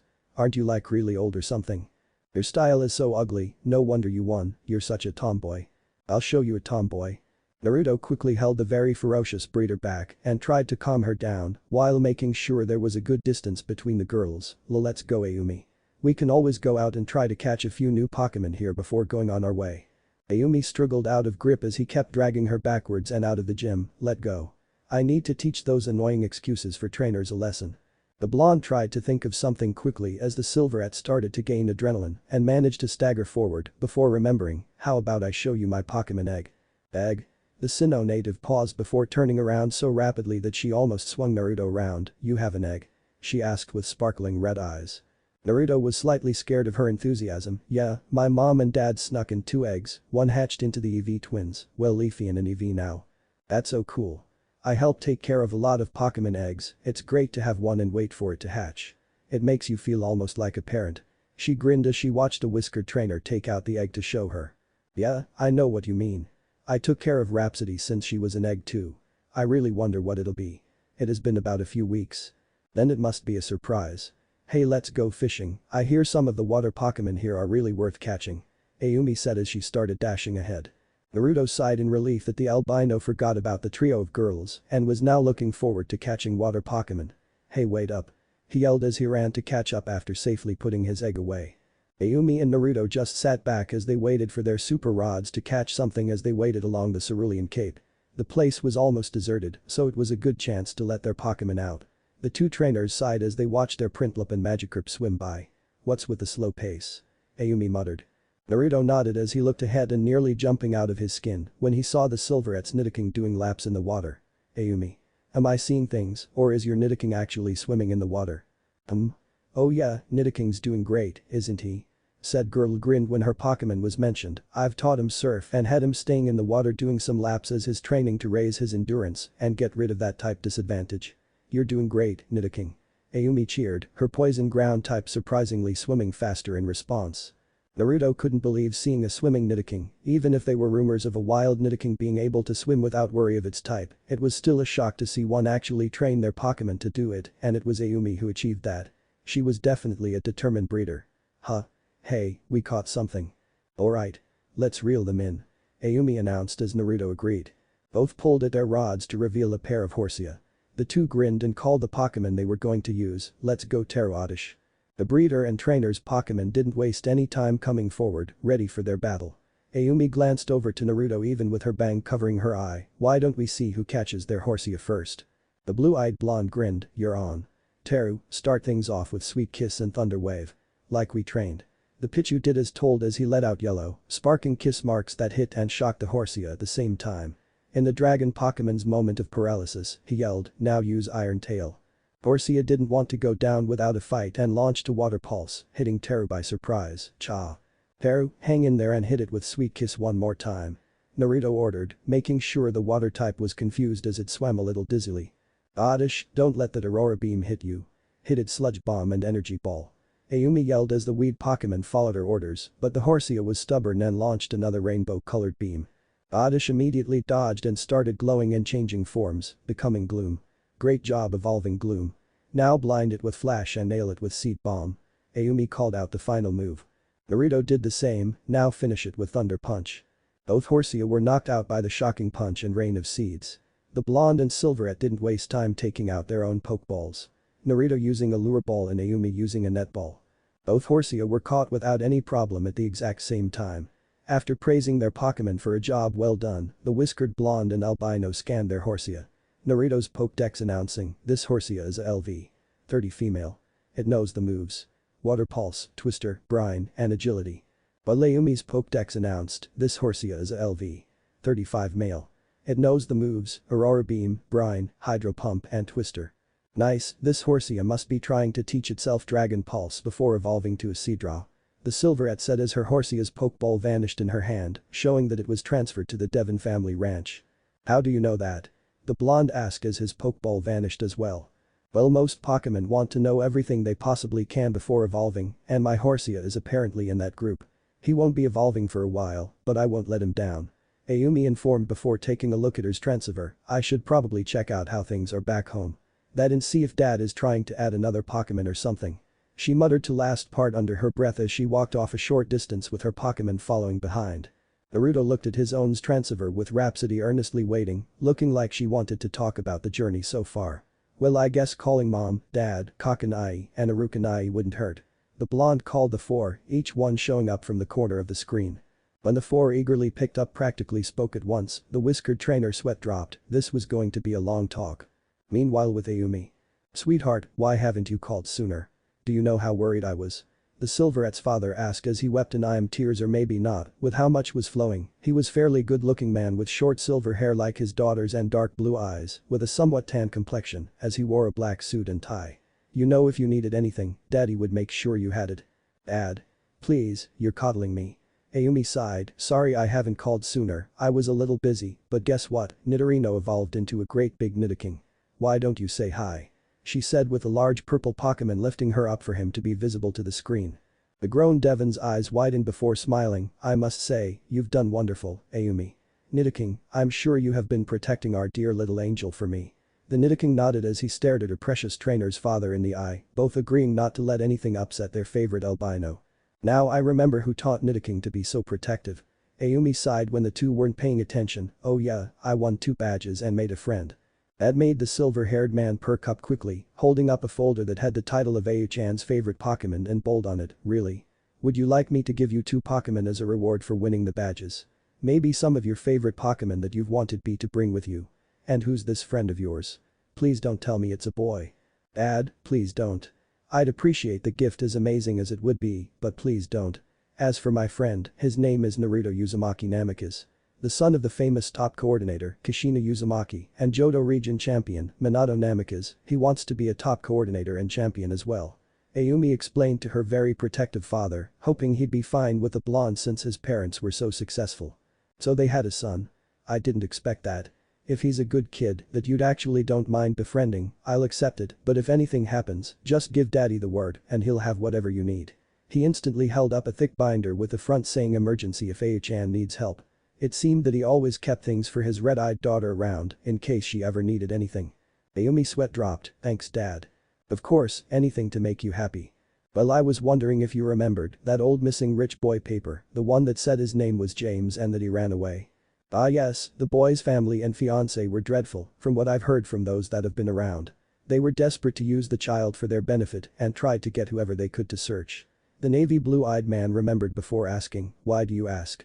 "I found him all grown up in Team Rocket with a lady named Jessie. I think she was the girl that was accidentally put in the Nurse Chansey school and a talking myth. Although, I think they aren't really cut out for being bad guys. The Sinnoh branch president knew where this was going and sighed, you want to be able to give them a better life without Team Rocket, don't you? The young Silverette nodded, I think they have a lot more potential than being with Pokemon thieves, besides they don't even have the correct uniform, so that means they aren't considered that much as members. I can make sure they have a better life, Jessie would be able to be a great Pokemon nurse or coordinator, James could probably be a good trainer or maybe an assistant breeder, and Meowth looks like he just wants affection. Would they even want to accept your kind offer? He asked, he knew that his daughter loved to help those and befriend those that were often misjudged, she had a very good and perceptive judge of character. A trait that she had gotten from her mother, and something that made it easy for Aumi to make friends if she ever wanted to, but only having a select few.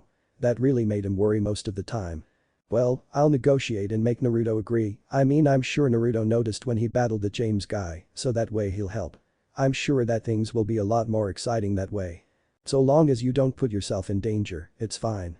I will allow those three to have a new start if you manage to persuade them, but in return her father paused, making her lean closer. Please let daddy give his angel presents and Pokemon after winning gym battles. And call every once in a while. Daddy worries. If it weren't for the Aumi's Nitiking that was still carrying her, she would have fallen over at the quick shift of tension. There wasn't any way of avoiding this trade-off, whenever her father wanted to make sure she got something, he would make it happen. She sighed in defeat, fine dad, I promise I'll call when I can, and I promise to accept all of your gifts. I have to go, good luck back home, dad. She said with a smile and wave. The male Devon grinned, thank you, sweetheart. I'll do my best here, keep up the wonderful job. But that the two hung up with Aumi sighing in relief and turned to her Pokemon that were watching the conversation, he's definitely going to put in Pokemon he knows are ones that I like isn't he? She asked with a blank face. They all nodded, the Silverette took out her Pokédex again and turned it on, I better check which ones he gave me. The Pokemon you currently have are Nitiking, Clefairy, Gloom, Abra, Machop, Horsia, Sneasel, Skarmory, Prinplup, and Mothim. The Silverette blushed in happiness at how her dad really did give her Pokemon that she's always wanted. Those two were probably the exact same ones that she helped take care of with her mother and guardian, Kazuki. Her dad did make sure she was able to have the Pokemon she loved in some way. Well, let's go back and meet up with Naruto. Aumi said with her Pokemon agreeing as they walked toward the place where the blonde was with Nitiking still carrying her and not letting his trainer down. A week later. Man, I hate this fog. Aumi grumbled as she walked alongside with Naruto and Rhapsody. The three couldn't see 2 feet ahead of them. My apologies, Lady Aumi, I had forgotten that today was the fog simulation. A man with a suit and tie said as he tried to kiss up to the grumpy Silverette. Why are we going to Pokemon Tech Academy anyway? Naruto asked confused. After the two had left Cerulean and were on their way to challenge the gym in Vermilion City, they'd bumped into this man that was apparently the principal of the academy. As soon as he learned who the two were, he insisted that the blonde and Silverette take tour around the school while they were passing by. You two must see our fine institution. Aumi just snorted, no thanks, it's only a snobby school for rich kids that don't want to get their hands dirty and win badges the easy way.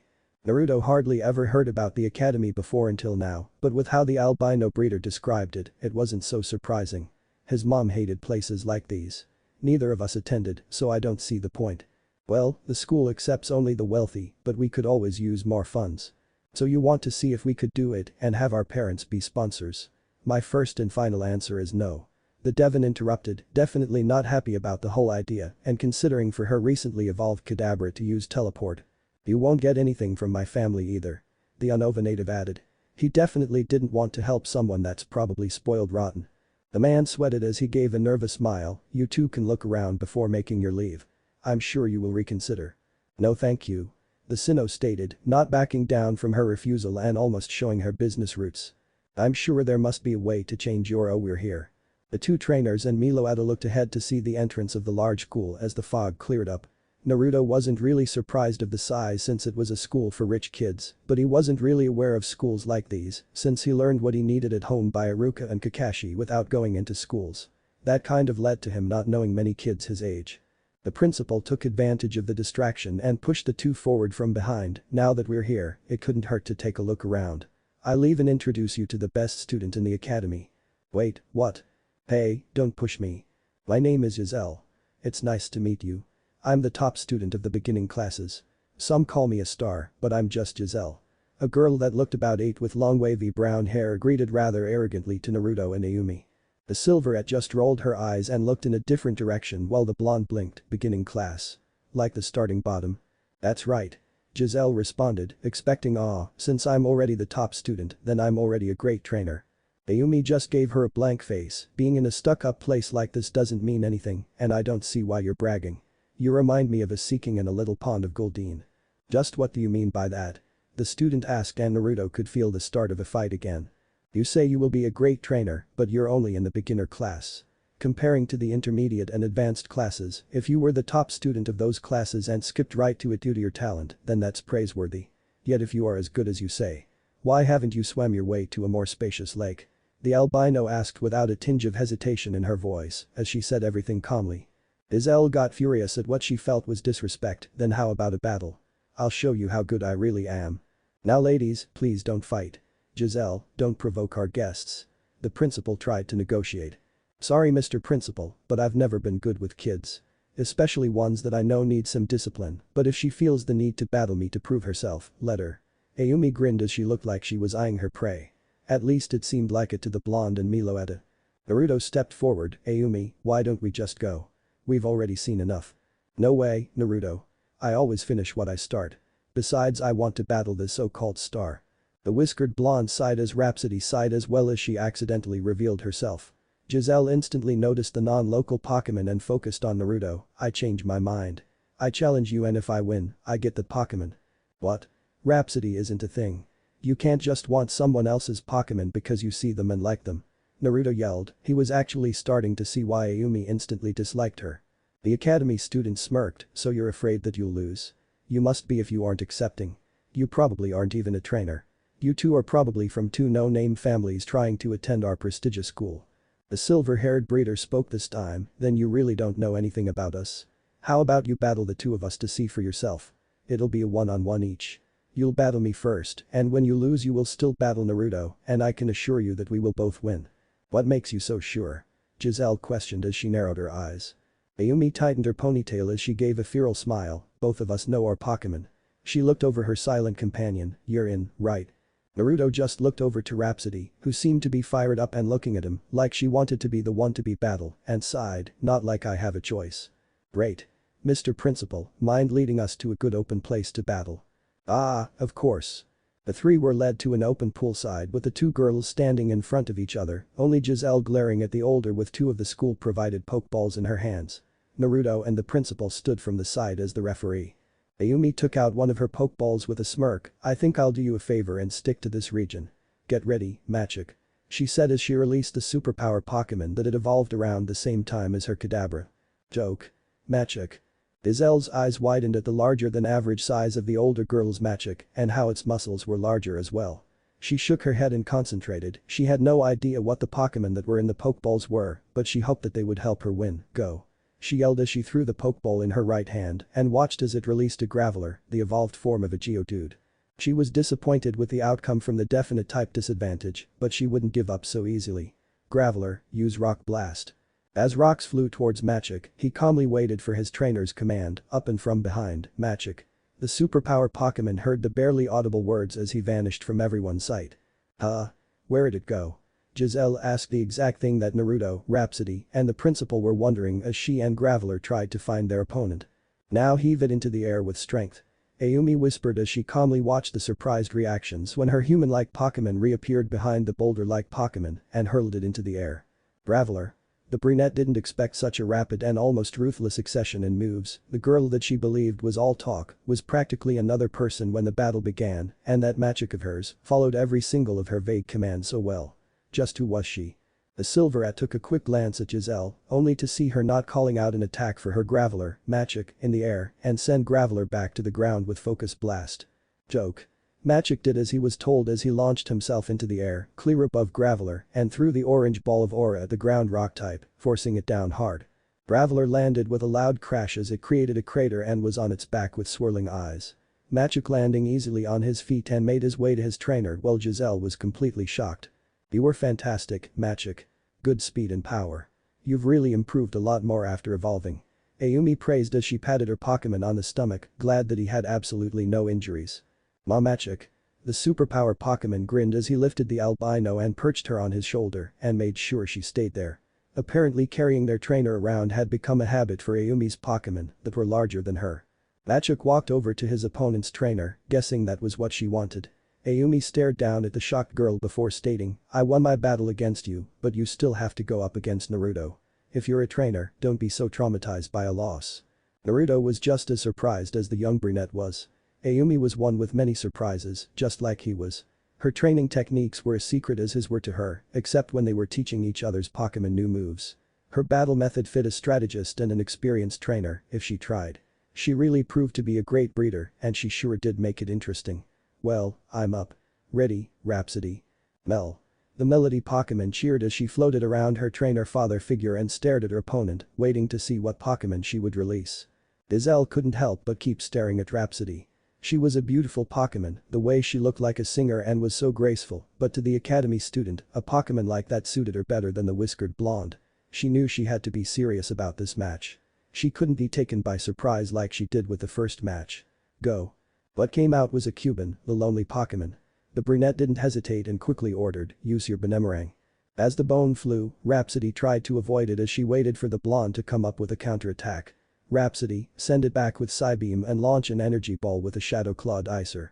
The Meloetta did as her father told her as she used a telekinetic beam to send the flying bone back to the ground type as she formed an oversized energy ball and hurled it into the air as she rapidly flew toward it with her hands forming purple claws. Dizel could only watch as the feminine Pokemon slashed at the green ball vertically and horizontally, making the energy ball fall apart and soar down. She thought it wouldn't do anything to her Cuban, but it was too late as she watched her Pokemon flinch and cry out in pain as the bits of energy ball fell and hit randomly like rainfall. Soon enough, Cuban had fainted with swirling eyes as Rhapsody came back down and stared at her opponent with her head tilted. The young girl collapsed on her knees. "How could I lose? Not once, but twice. Those two, merciless and fast, and elegant and powerful. I was defeated in two different ways, and I wasn't even able to fight back. How?"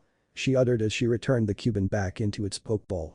Ayumi clapped while her Machuk gave a smile. "Nice performance, Naruto. You shaped the energy ball really well, Rhapsody." She signaled for her superpower Pokemon to let her down as she walked toward the down girl and spoke, "See kid, you really can't just assume that because you're in this place, that you could face anyone. There's always someone out there that's better. But it's impossible. How are your Pokemon so strong? You two aren't anything special, you don't come from a wealthy family that allowed you into this school." Giselle yelled as she stood up and yelled at the red-eyed breeder. It seemed that she could recover well from shock when up against another girl. The principal heard this and scolded, "Now young lady, you have your talking about. Our two guests are none other than the son of the famous water and fire type trainer and top coordinator, known for a fearsome Ninetales by her side, Kushina Uzumaki, and the Johto champion that excels in speed with a powerful Pokemon from another region, Minato Namikaze. Naruto Uzumaki Namikaze, the next that will surely be just as amazing as his parents," he said as he pointed at the whiskered blonde before bringing attention to the ponytailed Silverette. "And the daughter and heiress to one of the main companies that is worldwide as well as our provider and inventor of things that trainers need to have. She is also the daughter of a very famous top ranger that has saved the world and done amazing feats that nearly border impossible. She is Aumi Devon, whom I do not know what she will be, but with her upbringing and talents, she'll be spectacular." Ayumi just frowned as Machuk caught on and glared at the very money-hungry principal, while Naruto and Rhapsody stared at their companion in shock. They were already aware of the albino's father being the president of the Sinnoh branch and how he was just as protective as his own parents. Actually sending her Pokemon after her winning her gym battles if he didn't send someone to watch over her and she were sure to call whenever she needed something. At least it was what she told the blonde after telling how she got a new Sneasel and Skarmory. However, her mother being a top ranger was definitely not something he expected, but then again, it probably explained why she wanted to be a breeder and tended to like Pokemon over people most of the time, as well as her personality. "I didn't know your mom was a Pokemon ranger and a top ranger at that. That's so cool." The Silverette looked over to Naruto and shrugged as she responded, "Must have slipped my mind, but yeah, my mom's amazing. She always calls whenever she's free and she sends me presents and tells me about her missions. Mom's actually the one who was fine with me starting out in Kanto, said something about me probably meeting her old Pokemon friends along the way." "Do you know what kind of Pokemon they are?" Rhapsody asked, completely curious. "Not sure, but mom gave me things that she said would come in handy and let me meet those Pokemon, hopefully they'll join me on my journey," the Sinnoh native said as she went into her bag and seemed to hold on to something before letting go. The Unova native just grinned, well I'm sure whatever they'll be really magnificent. And hey it might be a legendary, you know rangers help them sometimes. That would be the best thing ever, and I'm sure that if you catch and make friends with a legendary, you'll have great performers and battlers. Ayumi grinned with Magic agreeing as he crossed his arms. I'm sure you'd have them be good powerhouses that'd get really protective over you in no time. Naruto gave a similar grin as he teased the breeder. And I get more friends like me. The Meloetta cheered as she waved her hands, making the group laugh. Izel could only watch the interaction in silence, the two were so different now than they were in the principal's office. They were more relaxed and happy, definitely not as serious as they were when they were battling. Not only that, they were from such successful families, how was it that they never enrolled sooner? The principal grinned as he walked up to the blonde and Silverette, so what do you say? Will you consider funding our school? Naruto and Ayumi looked at each other before answering in sync, no. What? But why? The Silverette gave a blank face with no emotion, while Magic cracked his knuckles, I said that it wouldn't change my mind, and I stick to it. Don't try anything or I won't promise that Magic will be very nice. With that she turned and made her leave with Naruto and Rhapsody quickly following to make sure she didn't do something, and the superpower Pokemon giving one last menacing stare before catching up to his trainer. Izel ran to try and catch up to the two, wait. I'll prove you wrong, I am the top student in the beginning class, I will get better, just you wait. The two trainers just kept their stride as they made a far distance from the academy. Naruto asked Ayumi, so what did you think of that academy girl? The Silverette shrugged, she's okay, but I doubt she'll change her mindset even after battling us. You're probably right, but at least we learned something new from this. Yeah, I was able to see Magic's progress after evolving in battle. And I learned my friend had a very unique family. And I might be able to have more friends that are just like me. Chapter 5. Ah, it feels kind of good to be back in a Pokemon Center after camping out for a while. I've been wanting to switch out some of my Pokemon to train for a while, what about you Naruto? Ayumi asked as she stretched her arms while the two traveling trainers were taking a break at a Pokemon Center that wasn't too far from Vermilion City after they'd reached it overnight. The blonde nodded, yeah, my other Pokemon could use some training too, I'm happy that Yumi and Falco evolved too. They both got stronger quickly along with everyone else. His Magikarp and Spearow evolved in the middle of training, making it a very pleasant surprise. The red female Gyarados did gain a bit of a temper, but she wasn't too different from before she evolved, and the Fearow still had his old battle scars, making him appear quite intimidating. Haru hadn't evolved yet, but it seemed that the Eevee wanted to get as strong as he could before evolving like his Leafeon twin, while the little Pichu was determined on not evolving at all. Taiyu and Aki were doing well in their training, learning new moves as all of them reached around level 30 or so, with Rhapsody being ahead as expected. They also managed to catch a shy Oddish from a Pokemon refugee they'd passed by. It got attached to the blonde pretty quickly, and the girl that overlooked the place thought the little one would be best for each other. Ayumi seemed to be on a good track as well as she evolved her Prinplup into Empoleon and training her Pokemon to be around level 40 and was now anxious to train the Pokemon back in her ranch to balance her team out. I really want to work on Clefairy, Sneasel, and Skarmory. I can't do much for Horsia since those portable tanks don't have much excess room. That's a good call. I'll be doing the same with Aoi, Mao, Hashi, and Oddish. I really want to make everyone is in top form for our gym battle. The whiskered boy said as he made his way to the PC to give a call to Iruka to exchange his Pokemon for the first roundabout with the silver-haired breeder, making her way to another PC to do the same. As the two had made their way out the Pokemon Center to start training their female Nidoran and Clefairy respectively, a boy that had sunglasses that sat on his blue hair and wore a pink shirt with a cowboy-like vest over it pointed at Naruto as he declared, hey you, the blonde and orange. The name's Damian and I challenge you to a one-on-one battle. Naruto stared at the boy and nodded, sure, you're on. He agreed and the trio walked away from the Pokemon Center. Ayumi stayed a few steps behind, how come I wasn't challenged? I'm just as good as Naruto, she mumbled under her breath. Ayumi stood as referee as she announced, alright, this is a one-on-one match between Damian and Naruto. When one Pokemon is no longer able to continue, the match is over and the Pokemon left standing is the victor. Call out your Pokemon. Naruto hesitated slightly before shaking his head, do your best in our first match, Aoi. He exclaimed as he called out the blue poison pin Pokemon that wiggled her ears and looked at her surroundings before getting serious for her first ever battle with her trainer. Damian sneered at the blonde and his choice of Pokemon, really? That's the first time you used it? You're just making this match too easy for me. Go, Charmander. The brunette called out. The blonde and Silverette eyed the fire type to see it wasn't trained that much. Actually it looked like its trainer expected it to be strong on its own or something. The former's eyes softened as he remembered how Taiyu was when he'd first met the now very brave Charmeleon, but knew there was nothing he could do as he took a quick look over in his Pokédex for his Nidorann's moves. Aoi, start off with Growl. Rah. The female poison pin Pokémon did as ordered as she made herself look intimidating as she growled at her opponent as the Charmander did indeed flinch and take a step backwards. The Bluenet snarled at his Pokémon, don't you dare wimp out me Charmander. Get in there and use Scratch. Charmander did as it was ordered and ran towards Aoi with its claw raised. Aoi, combat it with your Scratch. Naruto ordered with his Nidoran falling in sync with the Charmander and both scratching each other approximately at the same time. The blonde could only hope that his opponent would take the bait and try to make his Charmander overpower the little poison type. Charmander, what you doing? Having a slap fight. Overpower that blue rat already. Damian yelled as he looked like he wanted to stamp his feet with Aumi, just giving him a hardly noticeable blank face. The cerulean-eyed trainer hid a smirk as he called out, now get behind Charmander when it raises its claw and use double kick. Aoi quickly dashed out of the way of the attack and went behind the fire type, giving it a kick with her hind legs before Charmander could retaliate. It gave a surprised scream of pain as Naruto gave another order, and let's end this with beat up. The Nidoran didn't need to be told twice as she made sure Charmander couldn't get up with her sitting on it as she repeatedly punched the fiery lizard 6 times before getting up to see that it hadn't fainted yet but was still pretty injured as its flame got a little weaker than before. Damian, not wanting to lose, ordered, get up, Charmander. Get up this instant and fight. The blonde and Silverette were shocked with how the Charmander tried to follow its master's orders and how uncaring the Bluenet was to his own Pokémon. Ayumi called an end to this as she announced, that's enough, the match is over. Charmander is unable to continue. Naruto and his Nidoran, Aoi, are the winners. She ran to the fire type to help with its wounds as best as she could. Damian wasn't happy with the outcome and stomped forward, what do you mean, I lost. Charmander could have kept going.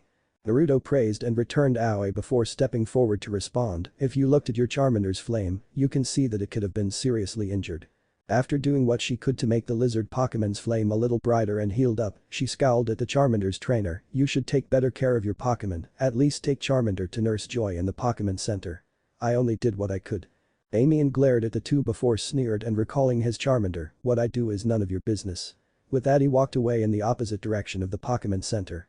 Ayumi stared at the very arrogant trainer's back, you're worried about that Charmander, aren't you? Naruto asked, already knowing the answer. Of course I am, but I can't do anything about it. You feel the same, don't you? The blonde nodded as he pulled out Taiyu's Pokeball, Taiyu was in the same situation when I picked him up after he was abandoned. I really don't want that to make a repeat with that Charmander. The little guy looked like it would have done anything to make its trainer happy. The Silverette agreed, she really did see its perseverance during that battle. Well, if that guy does something stupid to Charmander, I'll show him my beat-up attack. She said as she raised her fist with fire practically glowing in her eyes, making Naruto's sweat drop a little. Ayumi stopped after a few seconds and started walking, well let's start training, we have a good couple of hours to train, and our next gym focuses on electric types. The Unova native caught up easily and walked beside her, do you have any information on the gym leader's rules? I only know his name is Lieutenant Surge, and he usually has a Raichu with him. Reminds me of a gym leader in Sinnoh. Let's see from what I know, he prefers one-on-one battles.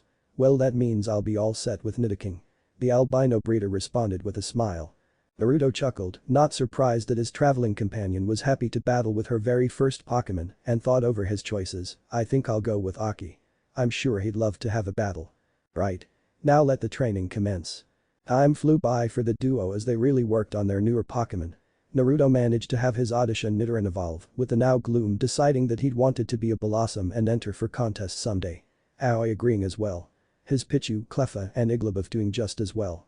Mao making good improvement as Rhapsody helped to strengthen the Igglybuff's lungs for her vocal attacks. Aki, Haru, Taiyu and Falco getting stronger, with the Charmeleon now nearing his final evolution point and Yumi and Horsia staying inside their Pokeballs with Exp. Shares to gain some experience as well. Ayumi was doing just as well. She made sure her Sneasel, Skarmory and Clefairy caught up with her team before anything and decided against having her Clefairy and Gloom from evolving just yet.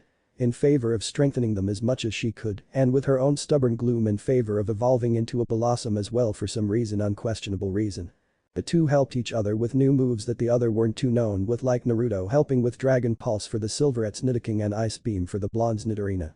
The two were now taking a break in the Pokémon Center as they ate ramen and udon while their Pokémon were being healed, with it being near dusk and it seemed like there would be overnight rain. Right now, they were discussing over a certain topic that the red-eyed girl brought up. I'm fine with persuading Team Rocket and all, but how would those three listen to us? They look pretty stubborn, even if it looks like their boss couldn't care less about them. Naruto said as he slurped up his noodles between sentences.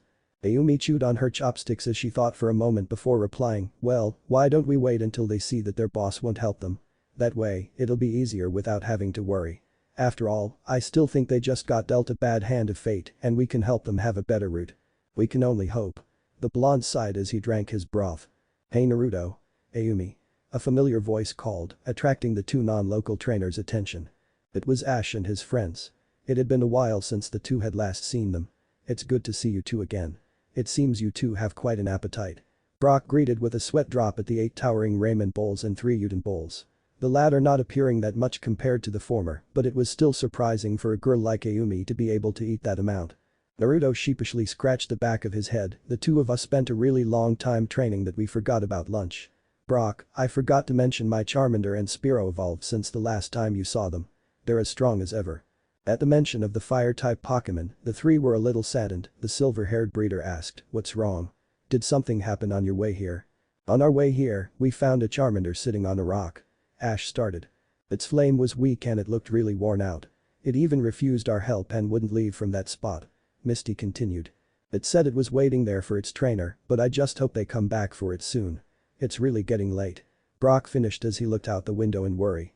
Naruto and Ayumi glanced at each other, both hoping they were wrong and that this Charmander the three spoke of wasn't who they thought it was.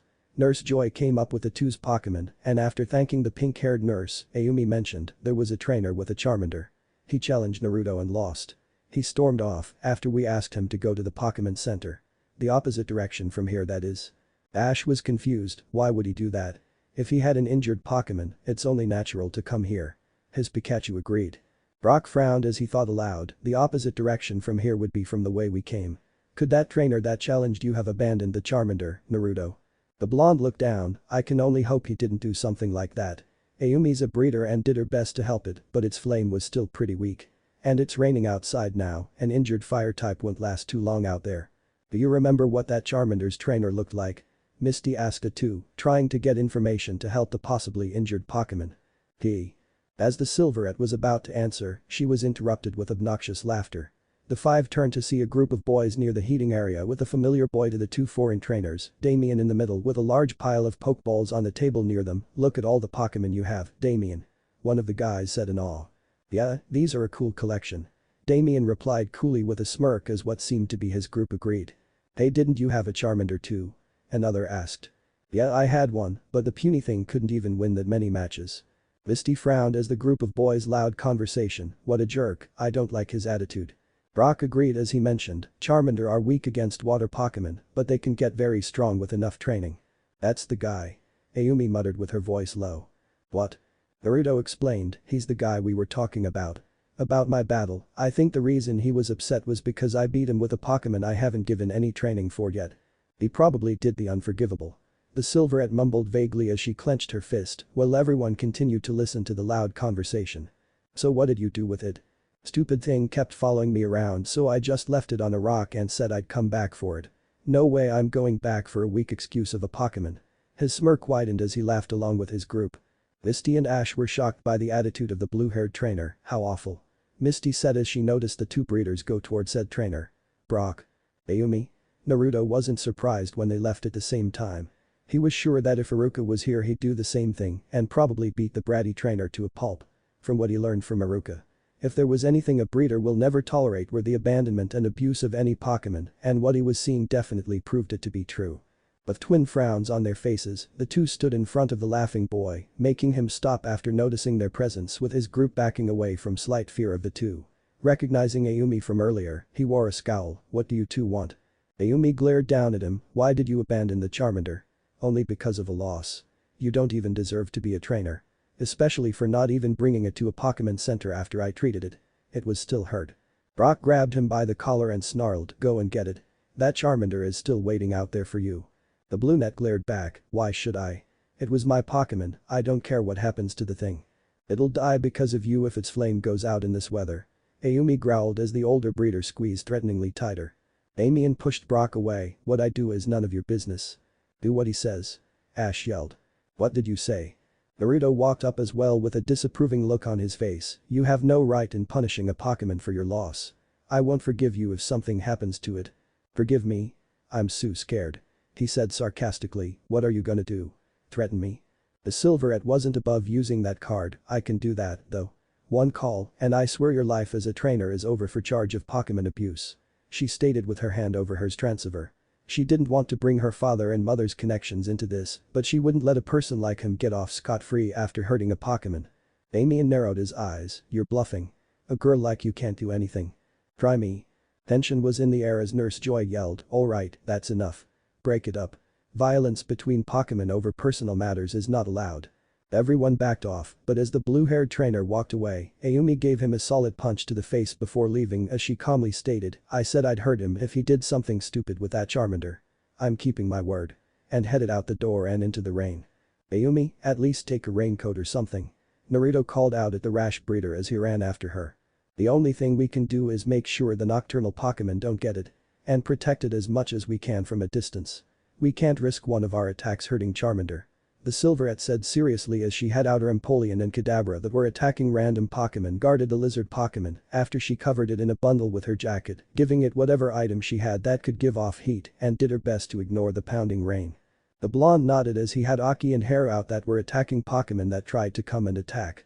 We can't teleport back either. Who knows what it might do to Charmander in its condition.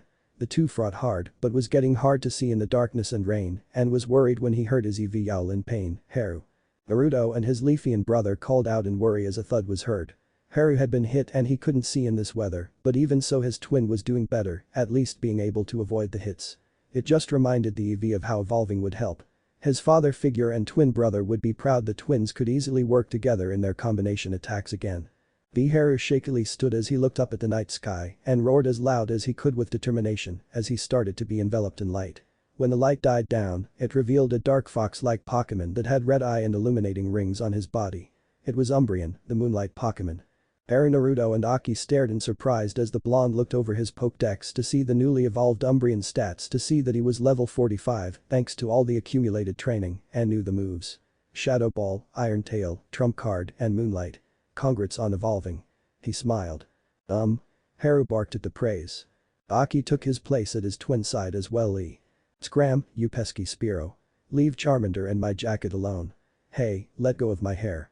Ayumi yelled as she swatted as the bird Pokemon that had gotten close enough and were trying to now peck at both the fire type and breeder that was protecting it while one was pulling her hair with its beak. The blonde sweat dropped, at least Charmander's okay.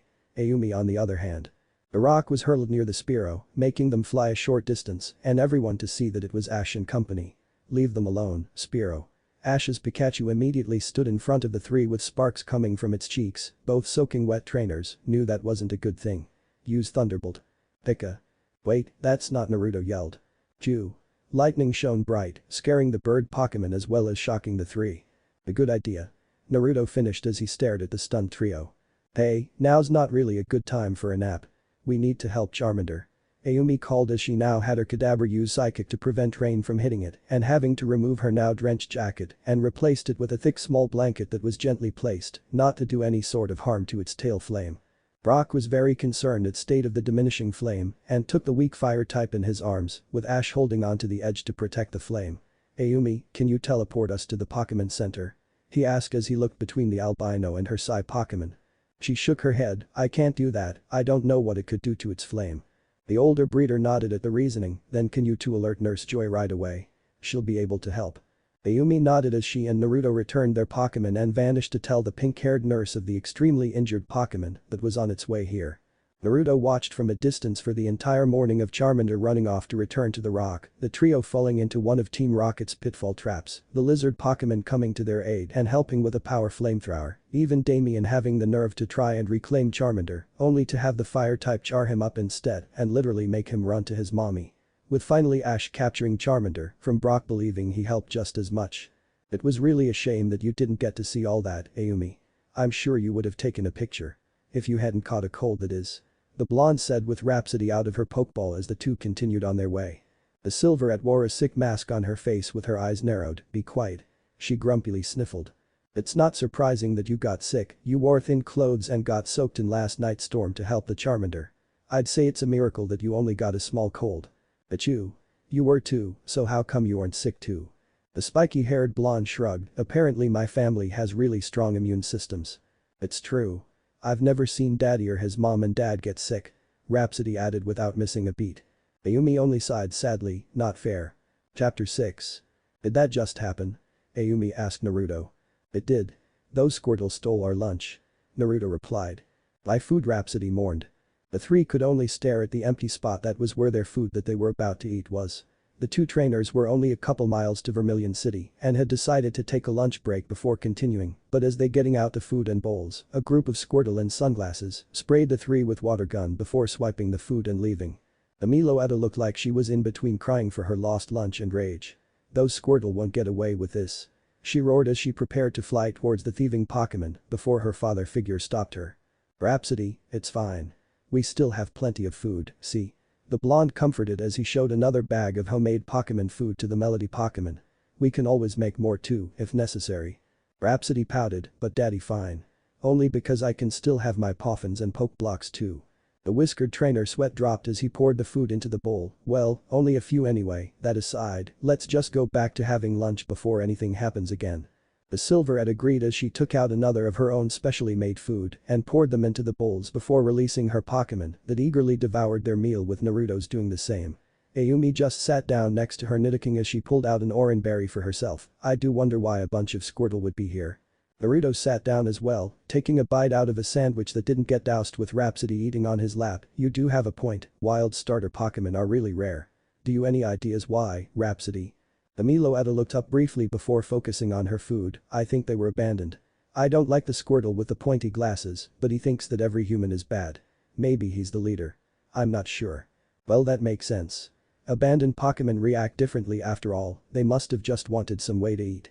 The albino commented. The Unova native agreed. Those Squirtle must have banded together because they were all handed the same fate by their trainers, possibly for identical reasons. I hope they enjoy the food then, I do wonder what they'll think of our food though. Mine was just a blend of minced Poke Blocks with berries and the necessary nutrients. Ayumi looked between the blonde and his Pokemon before thumping her fist on her palm, so that's how your Pokemon's coats are shiny and healthy. She said in awe.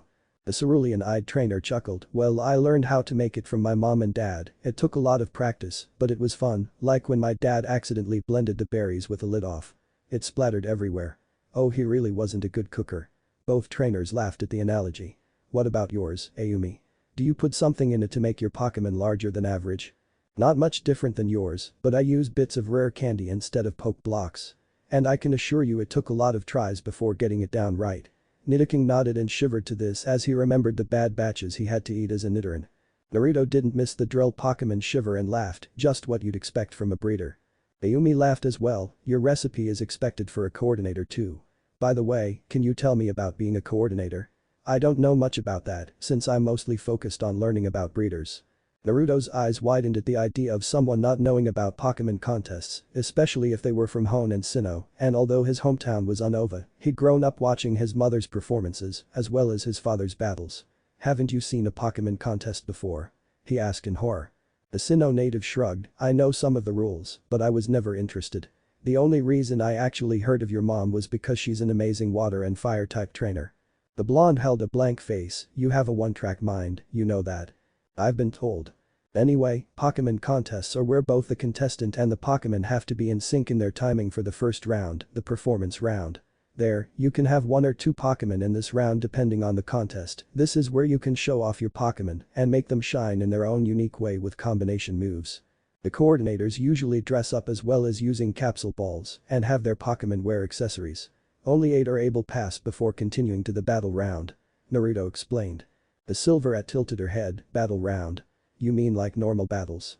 In a way, but in these battles, your Pokemon's moves have to outshine the others as well as counter it. When you do, your opponent loses points while there's a 5-minute time limit. For example. If it were Rhapsody against a Pokemon that used Swift, I'd have her use Psychic and redirect it or block it with Ice Punch or Shadow Claw. Doing that would make my opponent's points decrease and the one that has the most points wins and the round continues until the finals. The last coordinator wins a contest ribbon. Which you need 5 to be able to enter the grand festival. Ayumi took everything in and looked in awe, wow, it must take a lot of talent and practice. You're incredible for aiming to be both a top coordinator and a champion. The blonde just sheepishly grinned as he scratched the back of his head. It does, there's a lot of competition, but both of them are fun and definitely worth it. My Pokémon choose whether they want to participate in battles, contests, or both, and I'll be fine with their choices. That makes sense. The Sinnoh native agreed as she saw the logic to it. That's right. Falco, Taiyu, and Yumi are sticking to battles. Mao, Hashi, and Gloom want contests, and me, Aki, Haru, Teru, and Aoi will do both. I don't know about Horsia yet, but I'm sure she'll have fun too. Oh, and the eggs too, I can't wait to see what they'll pick. Rhapsody cheered as she happily thought of being able to participate like how she'd seen Kushina's Ninetales had. Naruto patted his first Pokémon on the head. We have to wait until contest season though, which will be after the Pokémon League. I'll be sure to get a contest pass then. Ayumi grinned as she gave him a thumbs up. You know I'll be cheering you on. Right, I'll appreciate it. Well, everyone's eaten, so we should really get going. The sooner we get to Vermilion City the better. The blonde stood with Rhapsody quickly floating to her perch on his shoulder as he recalled his Pokémon. The Silverette did the same as she asked, so, who will you use for your gym battle? You know I'm sticking with Nitiking. The blue-eyed blonde thought for a moment and came to a final decision. I'll go with Aki. I don't have any ground or rock types, but I'm sure Aki's dig with a few combinations will really pull through a win. Sounds guau. Ayumi said before the two knocked into something and fell to the ground with Rhapsody levitating damage-free. What did we run into? Naruto wondered as he rubbed his head, and the two trainers turned to see the group of Squirtle with sunglasses that had fallen on their back and one that looked like it had been deep-fried. Rhapsody, still holding a grudge from earlier, flew in front of the Squirtle when they got on their feet and held her arms above her head as she formed an oversized and very intimidating-looking energy ball as she laughed menacingly. Needless to say the Squirtle dashed off, leaving a dust cloud. Rhapsody doesn't like her food getting stolen, does she?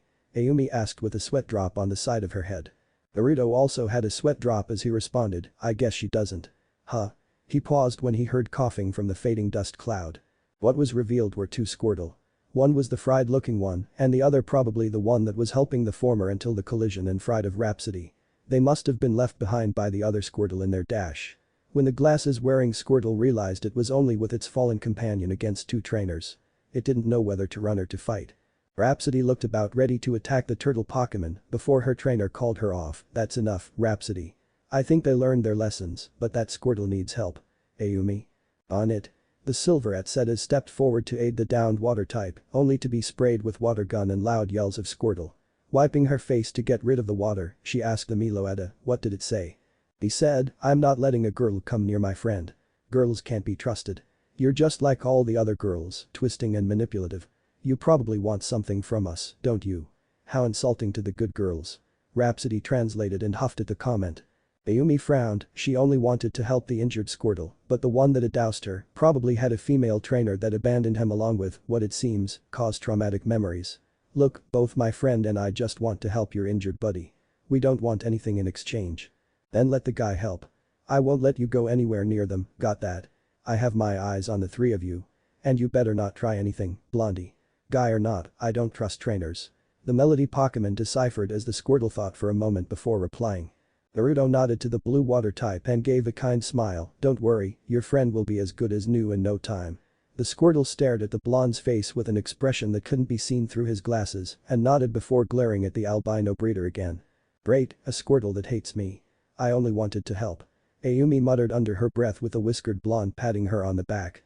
It'll be fine, just try to make friends and make sure that Rhapsody and that Squirtle doesn't do something when my back's turned.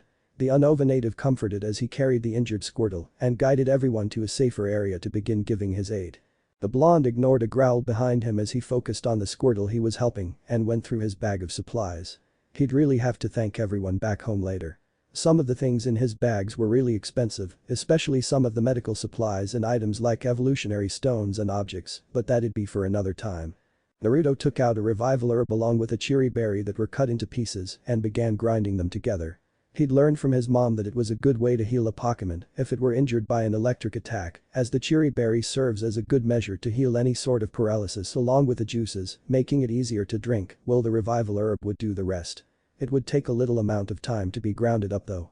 While the blonde was intensely focused, the two females were staring at the Squirtle that frowned after his stomach growled. Rhapsody had offered a pecha berry from Ayumi's bag, but he refused vehemently, saying it wouldn't take anything from a girl. As far as he was concerned, all women would pretend to be nice, but as soon as they got what they wanted or when they were bored of something, they'd throw it away like trash. That was how his trainer was after all. She had seemed so kind and caring at first. Always carrying him in her arms and praising him after he'd won a battle, groomed him whenever she had the chance, and laughed together at all the fun moments, but it was all short-lived. He didn't and still doesn't know why, but his trainer suddenly had a change of heart. She had said words that always stung even at this moment, as she wore a disgusted scowl on her face. "You know, Squirtle, I thought being nice to you would make me like water-type Pokemon, but I guess I was wrong. You and all the other water types are just as annoying as I thought. I knew I should have gotten that Bulbasaur or asked for a different Pokemon instead of you.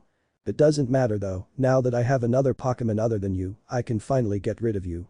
The Squirtle, his world shattered when his trainer abandoned him. For the first couple days he tried to convince himself that it was a joke, that she'd come back for him with a happy smile and open arms, but as more days went by, he doubted his own words and began to wonder if he'd perhaps done something wrong to earn his trainer's scorn. The only thing he could think of was maybe that he was too weak. Back then, he admitted that he wasn't that strong, but he always did his best. The water type eventually realized that his trainer would never come back for him and traveled to find a place he could belong, but he would never allow being with a female, not after what his trainer had done. At some point he'd met with the Squirtle Squad, just like him, they were abandoned by their trainers as well, everyone knew each other's pains and came together. They agreed to get payback on the humans that betrayed and abandoned them. Squirtle was brought out of his reminiscing when he felt Rhapsody pat his head to get his attention. Slapping her hand away, he snarled at the Meloetta and breeder, "Squirt. Rhapsody, and I know you probably won't accept it, but here." Yumi said as she held out a lychee berry, "You may hate me, but you don't have to like me to accept food. Think of it as stealing right out of my hands." The tiny turtle Pokemon was cautious, but took the berry and inspected it as if there were possibly something wrong with it before taking a bite. He had never tasted something so spicy and sweet before and knew that he'd never eaten a fruit like this. Maybe the silver-haired girl had gotten it somewhere far away. As soon as he finished, he held his hand out for more with a serious face as Yumi gave him another one. "Hey guys, Squirtle's all better now. It's even awake." Naruto called out as he got everyone's attention and making the other Squirtle dash forward and pushed the blonde out of the way to check on his companion. Rhapsody didn't like that action and was about to charge at the Squirtle, but her father figure caught her in mid-air before she could get closer. "Squirtle is probably worried about his friend. I'm not surprised that he did that." The albino breeder nodded. "Yeah, anybody would charge to their friend's side to make sure they were alright." The three watched the two Squirtle talk to each other, with only the Melody Pokemon able to understand what they were saying, but not translating to the two humans for her own reasons. Eventually, the traveling group decided it time to leave and continue on their way to Vermilion City, as the two trainers both left a bag of Pokemon food for the Squirtle and told them they could have and share it with the other Squirtle. "What were those Squirtle talking about, Rhapsody?" Naruto asked his normal psychic type as the group walked past the trees so they could get onto the right route. Rhapsody just smiled as she shook her head, not saying. "It's a secret," she chimed mischievously.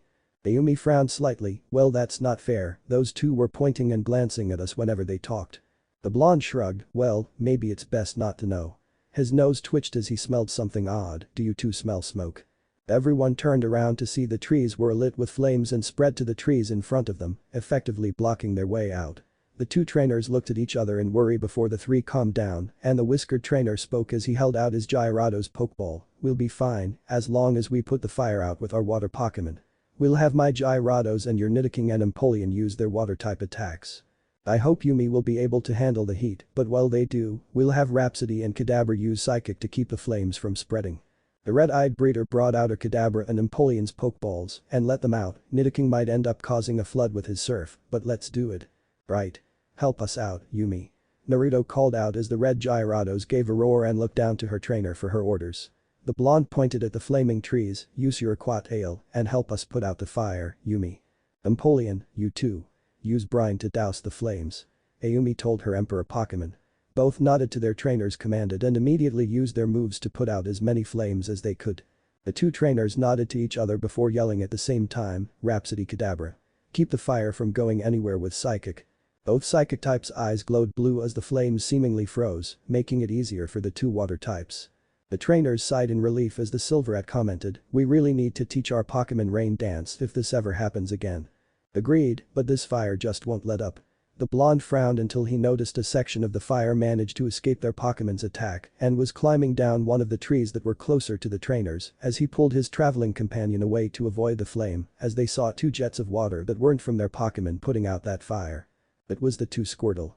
The very same ones that they'd left earlier. They looked over at the two trainers as one gave Naruto a thumbs up. It was probably the one that Naruto helped before helping his Gyarados and the other gave Aumi a loud call of its name before aiding her Empoleon. The two trainers were shocked at the sight. They never expected the Squirtle to help them. Hey Naruto. Yeah, Aumi. Do you think this is why Rhapsody didn't tell us what those Squirtle were saying before? The Silver had asked as both of them watched the amount of flaming trees diminish. The orange-wearing blonde thought for a moment before smiling, maybe she wanted us to show those Squirtle that we aren't like those other trainers. I'm glad we earned their trust though. Although, I get a feeling that those two will make things interesting. My mom is definitely going to be happy for another water type too. Aumi nodded, Squirtle may have an attitude, but he'll fit right in. The little guy you helped too, I'm sure it'll get along with that family of yours. After the fire was extinguished, Naruto and Aumi returned their Pokemon and squatted down to the Squirtle.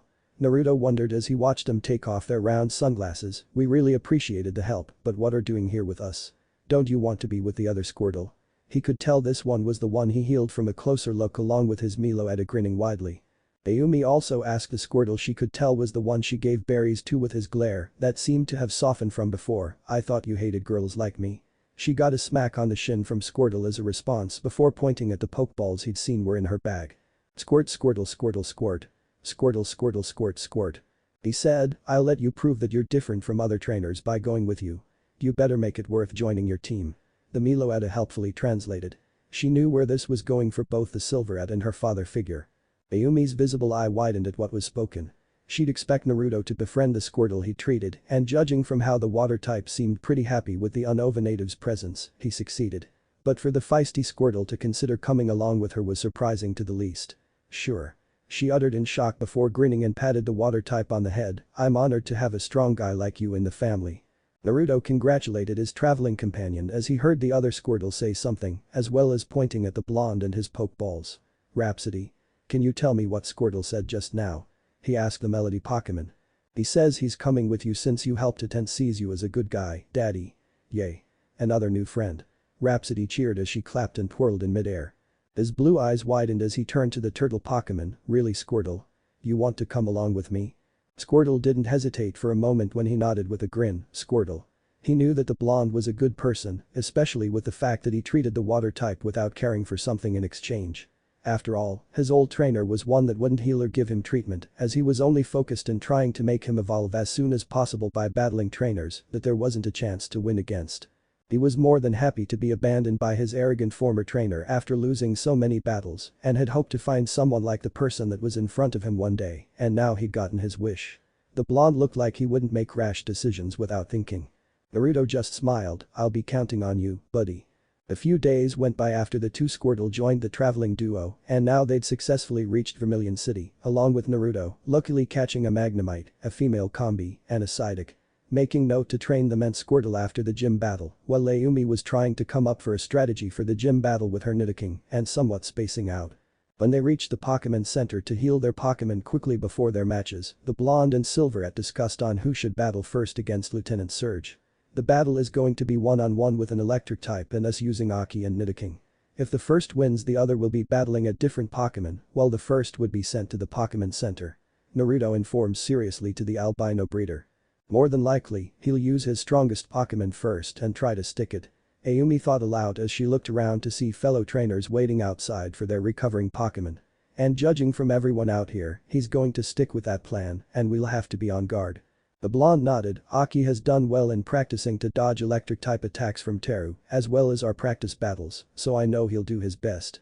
He knew his Leafeon had been more than eager to improve since his twin had evolved, and the evolution duo never disappointed in their double battles against Aumi and other trainers. You know me and Nitiking are ready, so which of us should go first? The dark-cladded girl asked.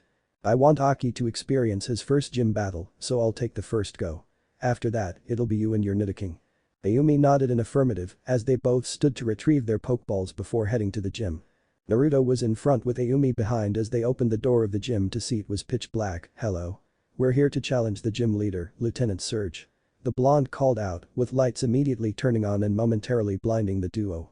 So which of you is the one that's here to challenge me? A tall muscled man with blonde spiky hair and sunglasses asked with a Raichu by his side, as well as a group of people that could be mistaken for thugs standing in the back. Surge stared at the two with stern eyes and passes over the blonde's shoulder and spotted Aumi. Well, are you challenging me today, little lady? As cute as you are, I'm not going to go easy you. He asked with a non-intimidating grin. The electric-type specialist always had a soft spot for girls that came to his gym, but that didn't mean he'd lose and offer his badge without a fight. Aumi blinked in confusion. I'm challenging, but Naruto's going to battle you first. My name is Aumi, by the way. That's right, I'm Naruto, and I'll be the first of the two of us to be challenging you, Lieutenant Surge. Naruto said seriously and not intimidated by the size of the adult after getting used to being around larger Pokémon. The gym leader stared at the younger blonde and smirked. You think you have a chance at beating me and my Raichu, Fox Kid? Fat chance. His comment had the people in the background snickering and laughing. Fox Kid. Naruto repeated in a low voice as his shoulders shook in anger. While there wasn't much that the blonde would get angry over if it didn't relate to Pokémon, he couldn't stand being called short or small in any reference. While he would admit that he probably wasn't the tallest for his height, he was still taller than Ash by a good few inches at the very least, and obviously Misty and Aumi as well, but most girls were naturally a couple inches shorter. Said girl was sweat dropping. She didn't know that her usually calm and level-headed traveling companion was sensitive about his height, but at this moment she learned to never bring it up. The younger blonde growled as he held Aki's Pokeball in his hand. I'll show you I'm not a Fox Kid after I win. We'll see, brat. Surge said as he and his Raichu crossed their arms. This is a one-on-one battle between the Vermilion City Gym leader, Lieutenant Surge and Naruto from Undella Town. The match will end once one side is unable to continue. The referee announced as he stood at the side along with Surge's group, while the Silverette stood in the back at the whiskered blonde side. Show him you got, Naruto. Aumi cheered. Thanks Aumi. Naruto smiled over his shoulder before facing forward and took a deep breath after staring at his opponent and his Raichu. The Unova native could see it was pretty strong after seeing Kakashi's Raichu many times as kid, but he could see the vast differences between the two. This one lacks speed from training as a Pikachu. Let's do our best, Aki. Lee. The verdant Pokémon roared as he shook his head and stood in battle position. The older blonde had no idea what the Pokémon he was facing was, but there was no way his Raichu would lose, so Fox Kit sends out a grassy fox-looking Pokémon, not surprising, but doesn't stand a chance against my Raichu. The orange-clad trainer frowned slightly, but concentrated on the battle. Start things off with Magical Leaf. As the leaves flew forward, the gym leader was quick to order, fry them with Thunderbolt. Raichu did as told as it shocked the leaves and hit Aki by the tail as he used Dig to make an escape. Now, slam it with Double Leaf Blade, Aki. Naruto called out as both the electric specialist and mouse Pokémon were trying to locate the grass type. The Leafian came up from under Raichu and slightly knocked it off balance with a leaf on his head standing as he swung his glowing green tail to deal more damage. Don't give up, Raichu. Get it back with Mega Kick and send it flying. Raichu instantly retaliated as it followed its command and sent Aki flying as he cried in pain. Aki, hang in there. Somersault with a Leafy Energy Ball. Naruto ordered as his Leafian did as he told as he began spinning, while he used Magical Leaf from using the rotation and formed an energy ball and launching both attacks at the unsuspecting Raichu in the form of a green orb surrounded by leaves. The combination attack exploded on contact as Lieutenant Surge called out to his Pokémon, Raichu. When Aki landed on the ground, he stood ready to continue fighting, even though that last move wore him out slightly, no matter how much practice he'd had, but he wouldn't disappoint his father figure in his first gym battle. Raichu was unconscious with swirling eyes as it lied on the floor, surprising everyone on the gym leader's side. The mouse Pokémon had never been defeated by such a move before, not to mention how the younger blonde and his Pokémon seemed so in sync with the other. Raichu is unable to continue. The victor is Naruto from Undella Town. Will Aumi from Jubilife City step forward? The Leafian ran back to the younger blonde who praised and petted him while giving him a citrus berry to recover. The Silverette walked up with a grin. Awesome battle, Naruto. Way to put your contest ideas to work. Thanks Aumi. I'm sure you won't disappoint in your battle. Naruto replied as he stood with a grin on his face. The two trainers high-fived the other as they passed. You know I won't. The older blonde kept a strong face as he returned his Raichu to its Pokeball and gave it to one of his friends to send to the Pokémon Center. You're a tough kid, Naruto. I'll give you that. I wonder if you can make it 2 in a row, little lady. He said as he let out his electrode. The albino smirked. I'll do my best then. Time to battle, Nitiking. She called out as she released her first Pokémon. No way. First an unknown Pokémon and now a giant Nitiking. What do these kids do with their Pokémon? A person from Surge's side yelled in shock. Surge whistled, didn't expect a cute little girl to have such a big guy on her team. Thanks for the compliment. Nitiking hasn't ever been one to let me down. Now, start things off with Ice Beam. Avoid it, Electrode and strike it with Sonic Boom. The electric type countered as it sent the blades of white at the drill Pokémon. You can take it, Nitiking. Aumi said as the poison ground type didn't budge from the attack. Now Earthquake. Everyone had difficulty balancing at the rumbling ground as the field cracked at Nitiking's powerful stomp and caved in Electrode's area. The ball Pokémon banged into the floor when it fell and instinctively used its well-known move, causing an explosion as it used self-destruct. The hole Electrode was in was considerably widened as smoke came from the electric type after using all its strength from that move, with the Sinnoh native's Pokémon at a safe distance. The referee took a quick second to get his balance back as the earth tremors quelled before announcing, Electrode is unable to continue. The winner is Aumi from Jubilife City. Good job, Aumi. That was a great battle. Naruto congratulated as the Silverette patted her large Nitiking on the stomach. Aumi grinned, thanks Naruto. You were as amazing as always, Nitiking. Nitiking gave a fanged grin in reply to his trainer's words. You two really aren't ones you can tell from appearances. Surge said as he stepped forward with his group behind him. For a few kids, you can definitely do well with how you're raising your Pokémon. Thanks Lieutenant Surge. By the way, did you evolve your Raichu right away when it was still a Pikachu? Naruto asked. The gym leader raised his eyebrow, yeah I did. How'd you know? A family friend of mine has a Raichu that he raised for a long time. He said you should focus of having them be strong and fast as a Pikachu before evolving them too soon. The whiskered blonde explained. You sure got a good eye for detail, kid. What's your full name? I'm Naruto Uzumaki Namikaze. Surge's eyes widened before laughing, no wonder, that explains a lot. What do you mean? The Unova native asked with his silver-haired companion tilting her head. I knew your mom, Kushina, when we were kids. She was a real live wire. If she didn't prefer those contests, she could have easily been a great trainer. You sure don't act like her though. You got that from your old man. I think, mom always says that I'm a miniature version of dad, I look a lot like him too. The younger blonde mentioned. Glad that Rhapsody was currently in her Pokeball for this for safety measures. The Meloetta would have definitely brought up moments where he did share the same traits as his mom. So you're doing battles instead of contests, just like your dad then? The older blonde asked. He knew some things about Minato, thanks to meeting the Johto native once with Kushina. He wasn't surprised when the two got married and had a kid. I'm doing both so I can surpass both of them. I just have to wait until contest season though. Good luck with it then. Your parents must have really gone overboard before you left, huh? You have no idea, Naruto replied blankly with a sweat drop, making Surge laugh. Not surprised by that. She's passionate with just about anything. She punched me when I made fun of her plan with contests and using only water and fire types. He winced inwardly from that childhood memory. The Redeed sure could land a punch. Surge then turned to the Silverette that was quietly watching the whole time, so what about you? Any plans? I'm a breeder, so I'm raising my Pokémon to their best potential. I'll help Naruto out and keep company. Traveling alone on a journey isn't really fun after all. Aumi smiled, purposely leaving out her status. You two get along well if you're traveling together. How'd you meet? Naruto answered, she was outside the Pewter City Gym after my match with a wild Pichu, both tagged along since. There wasn't much harm, what with us not being from here. We also discuss some battle strategies and help each other with attacks, along with practice battles and our Pokemon's diet. The albino breeder added. Surge chuckled at the two young trainers before holding out two of his gym badges. Whatever you two did with your Pokémon, I say keep it up.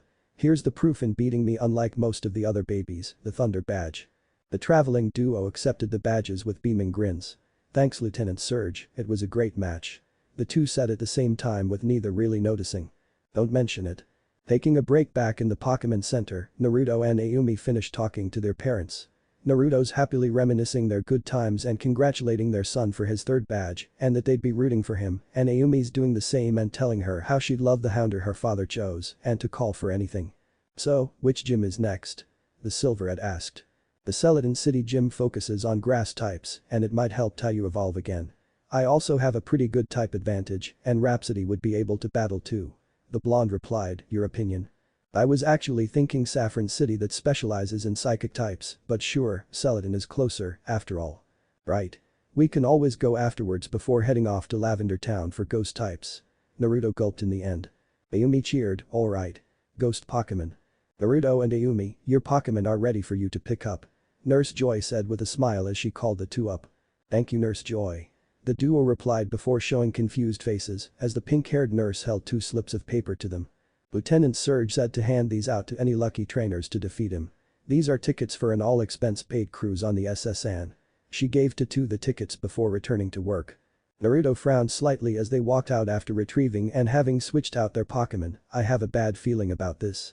Yumi nodded, me too, but I still think we should go. Rhapsody chose that moment to let herself out of her Pokeball with a stretch. Go where? Are we going somewhere? We got these tickets for a cruise after winning against Surge, but I just have a sinking feeling in my gut. The blonde explained to his Meloetta. But won't we be okay as long as we get prepared for anything? Like water and flying types just in case, and my psychic is pretty strong along with all our friends to help. Rhapsody does have a point. We already have enough stuff on us to be able to survive just about anything. The Silverhead added. Naruto raised his eyebrow to his traveling companion. You really want to go on this cruise, don't you? No way, I hate being surrounded by large masses of water, but this could be fun. She replied with a blank face. The Unova native knew that he wouldn't win this with it being 2 against 1, but the 2 girls might be right. Well, if we get to battle some trainers that are on board, I don't see why not. Naruto finally sighed in defeat and adding before his 2 friends could cheer, but we make sure we're ready for anything. Rhapsody and Ayumi quickly nodded with grins at the Meloetta twirled, yay. We get our first vacation in Kanto. Thus be sure to stay invisible and near us, Rhapsody. We don't want anything to happen to you. Naruto said before thinking in his head, I'm starting to sound like a Rukanai with a sweat drop. Back in Undella town. Achoo. Said person sneezed as he was brushing his Linoon's fur and accidentally stroked upwards and hit its head from the jerk of his hand. Sorry about that. Hiruka apologized sheepishly to the normal type before resuming brushing his Pokémon before going to groom the others left in his care. What if Naruto is able to meet Mewtwo Pokémon end here, and thanks for watching my video till the end.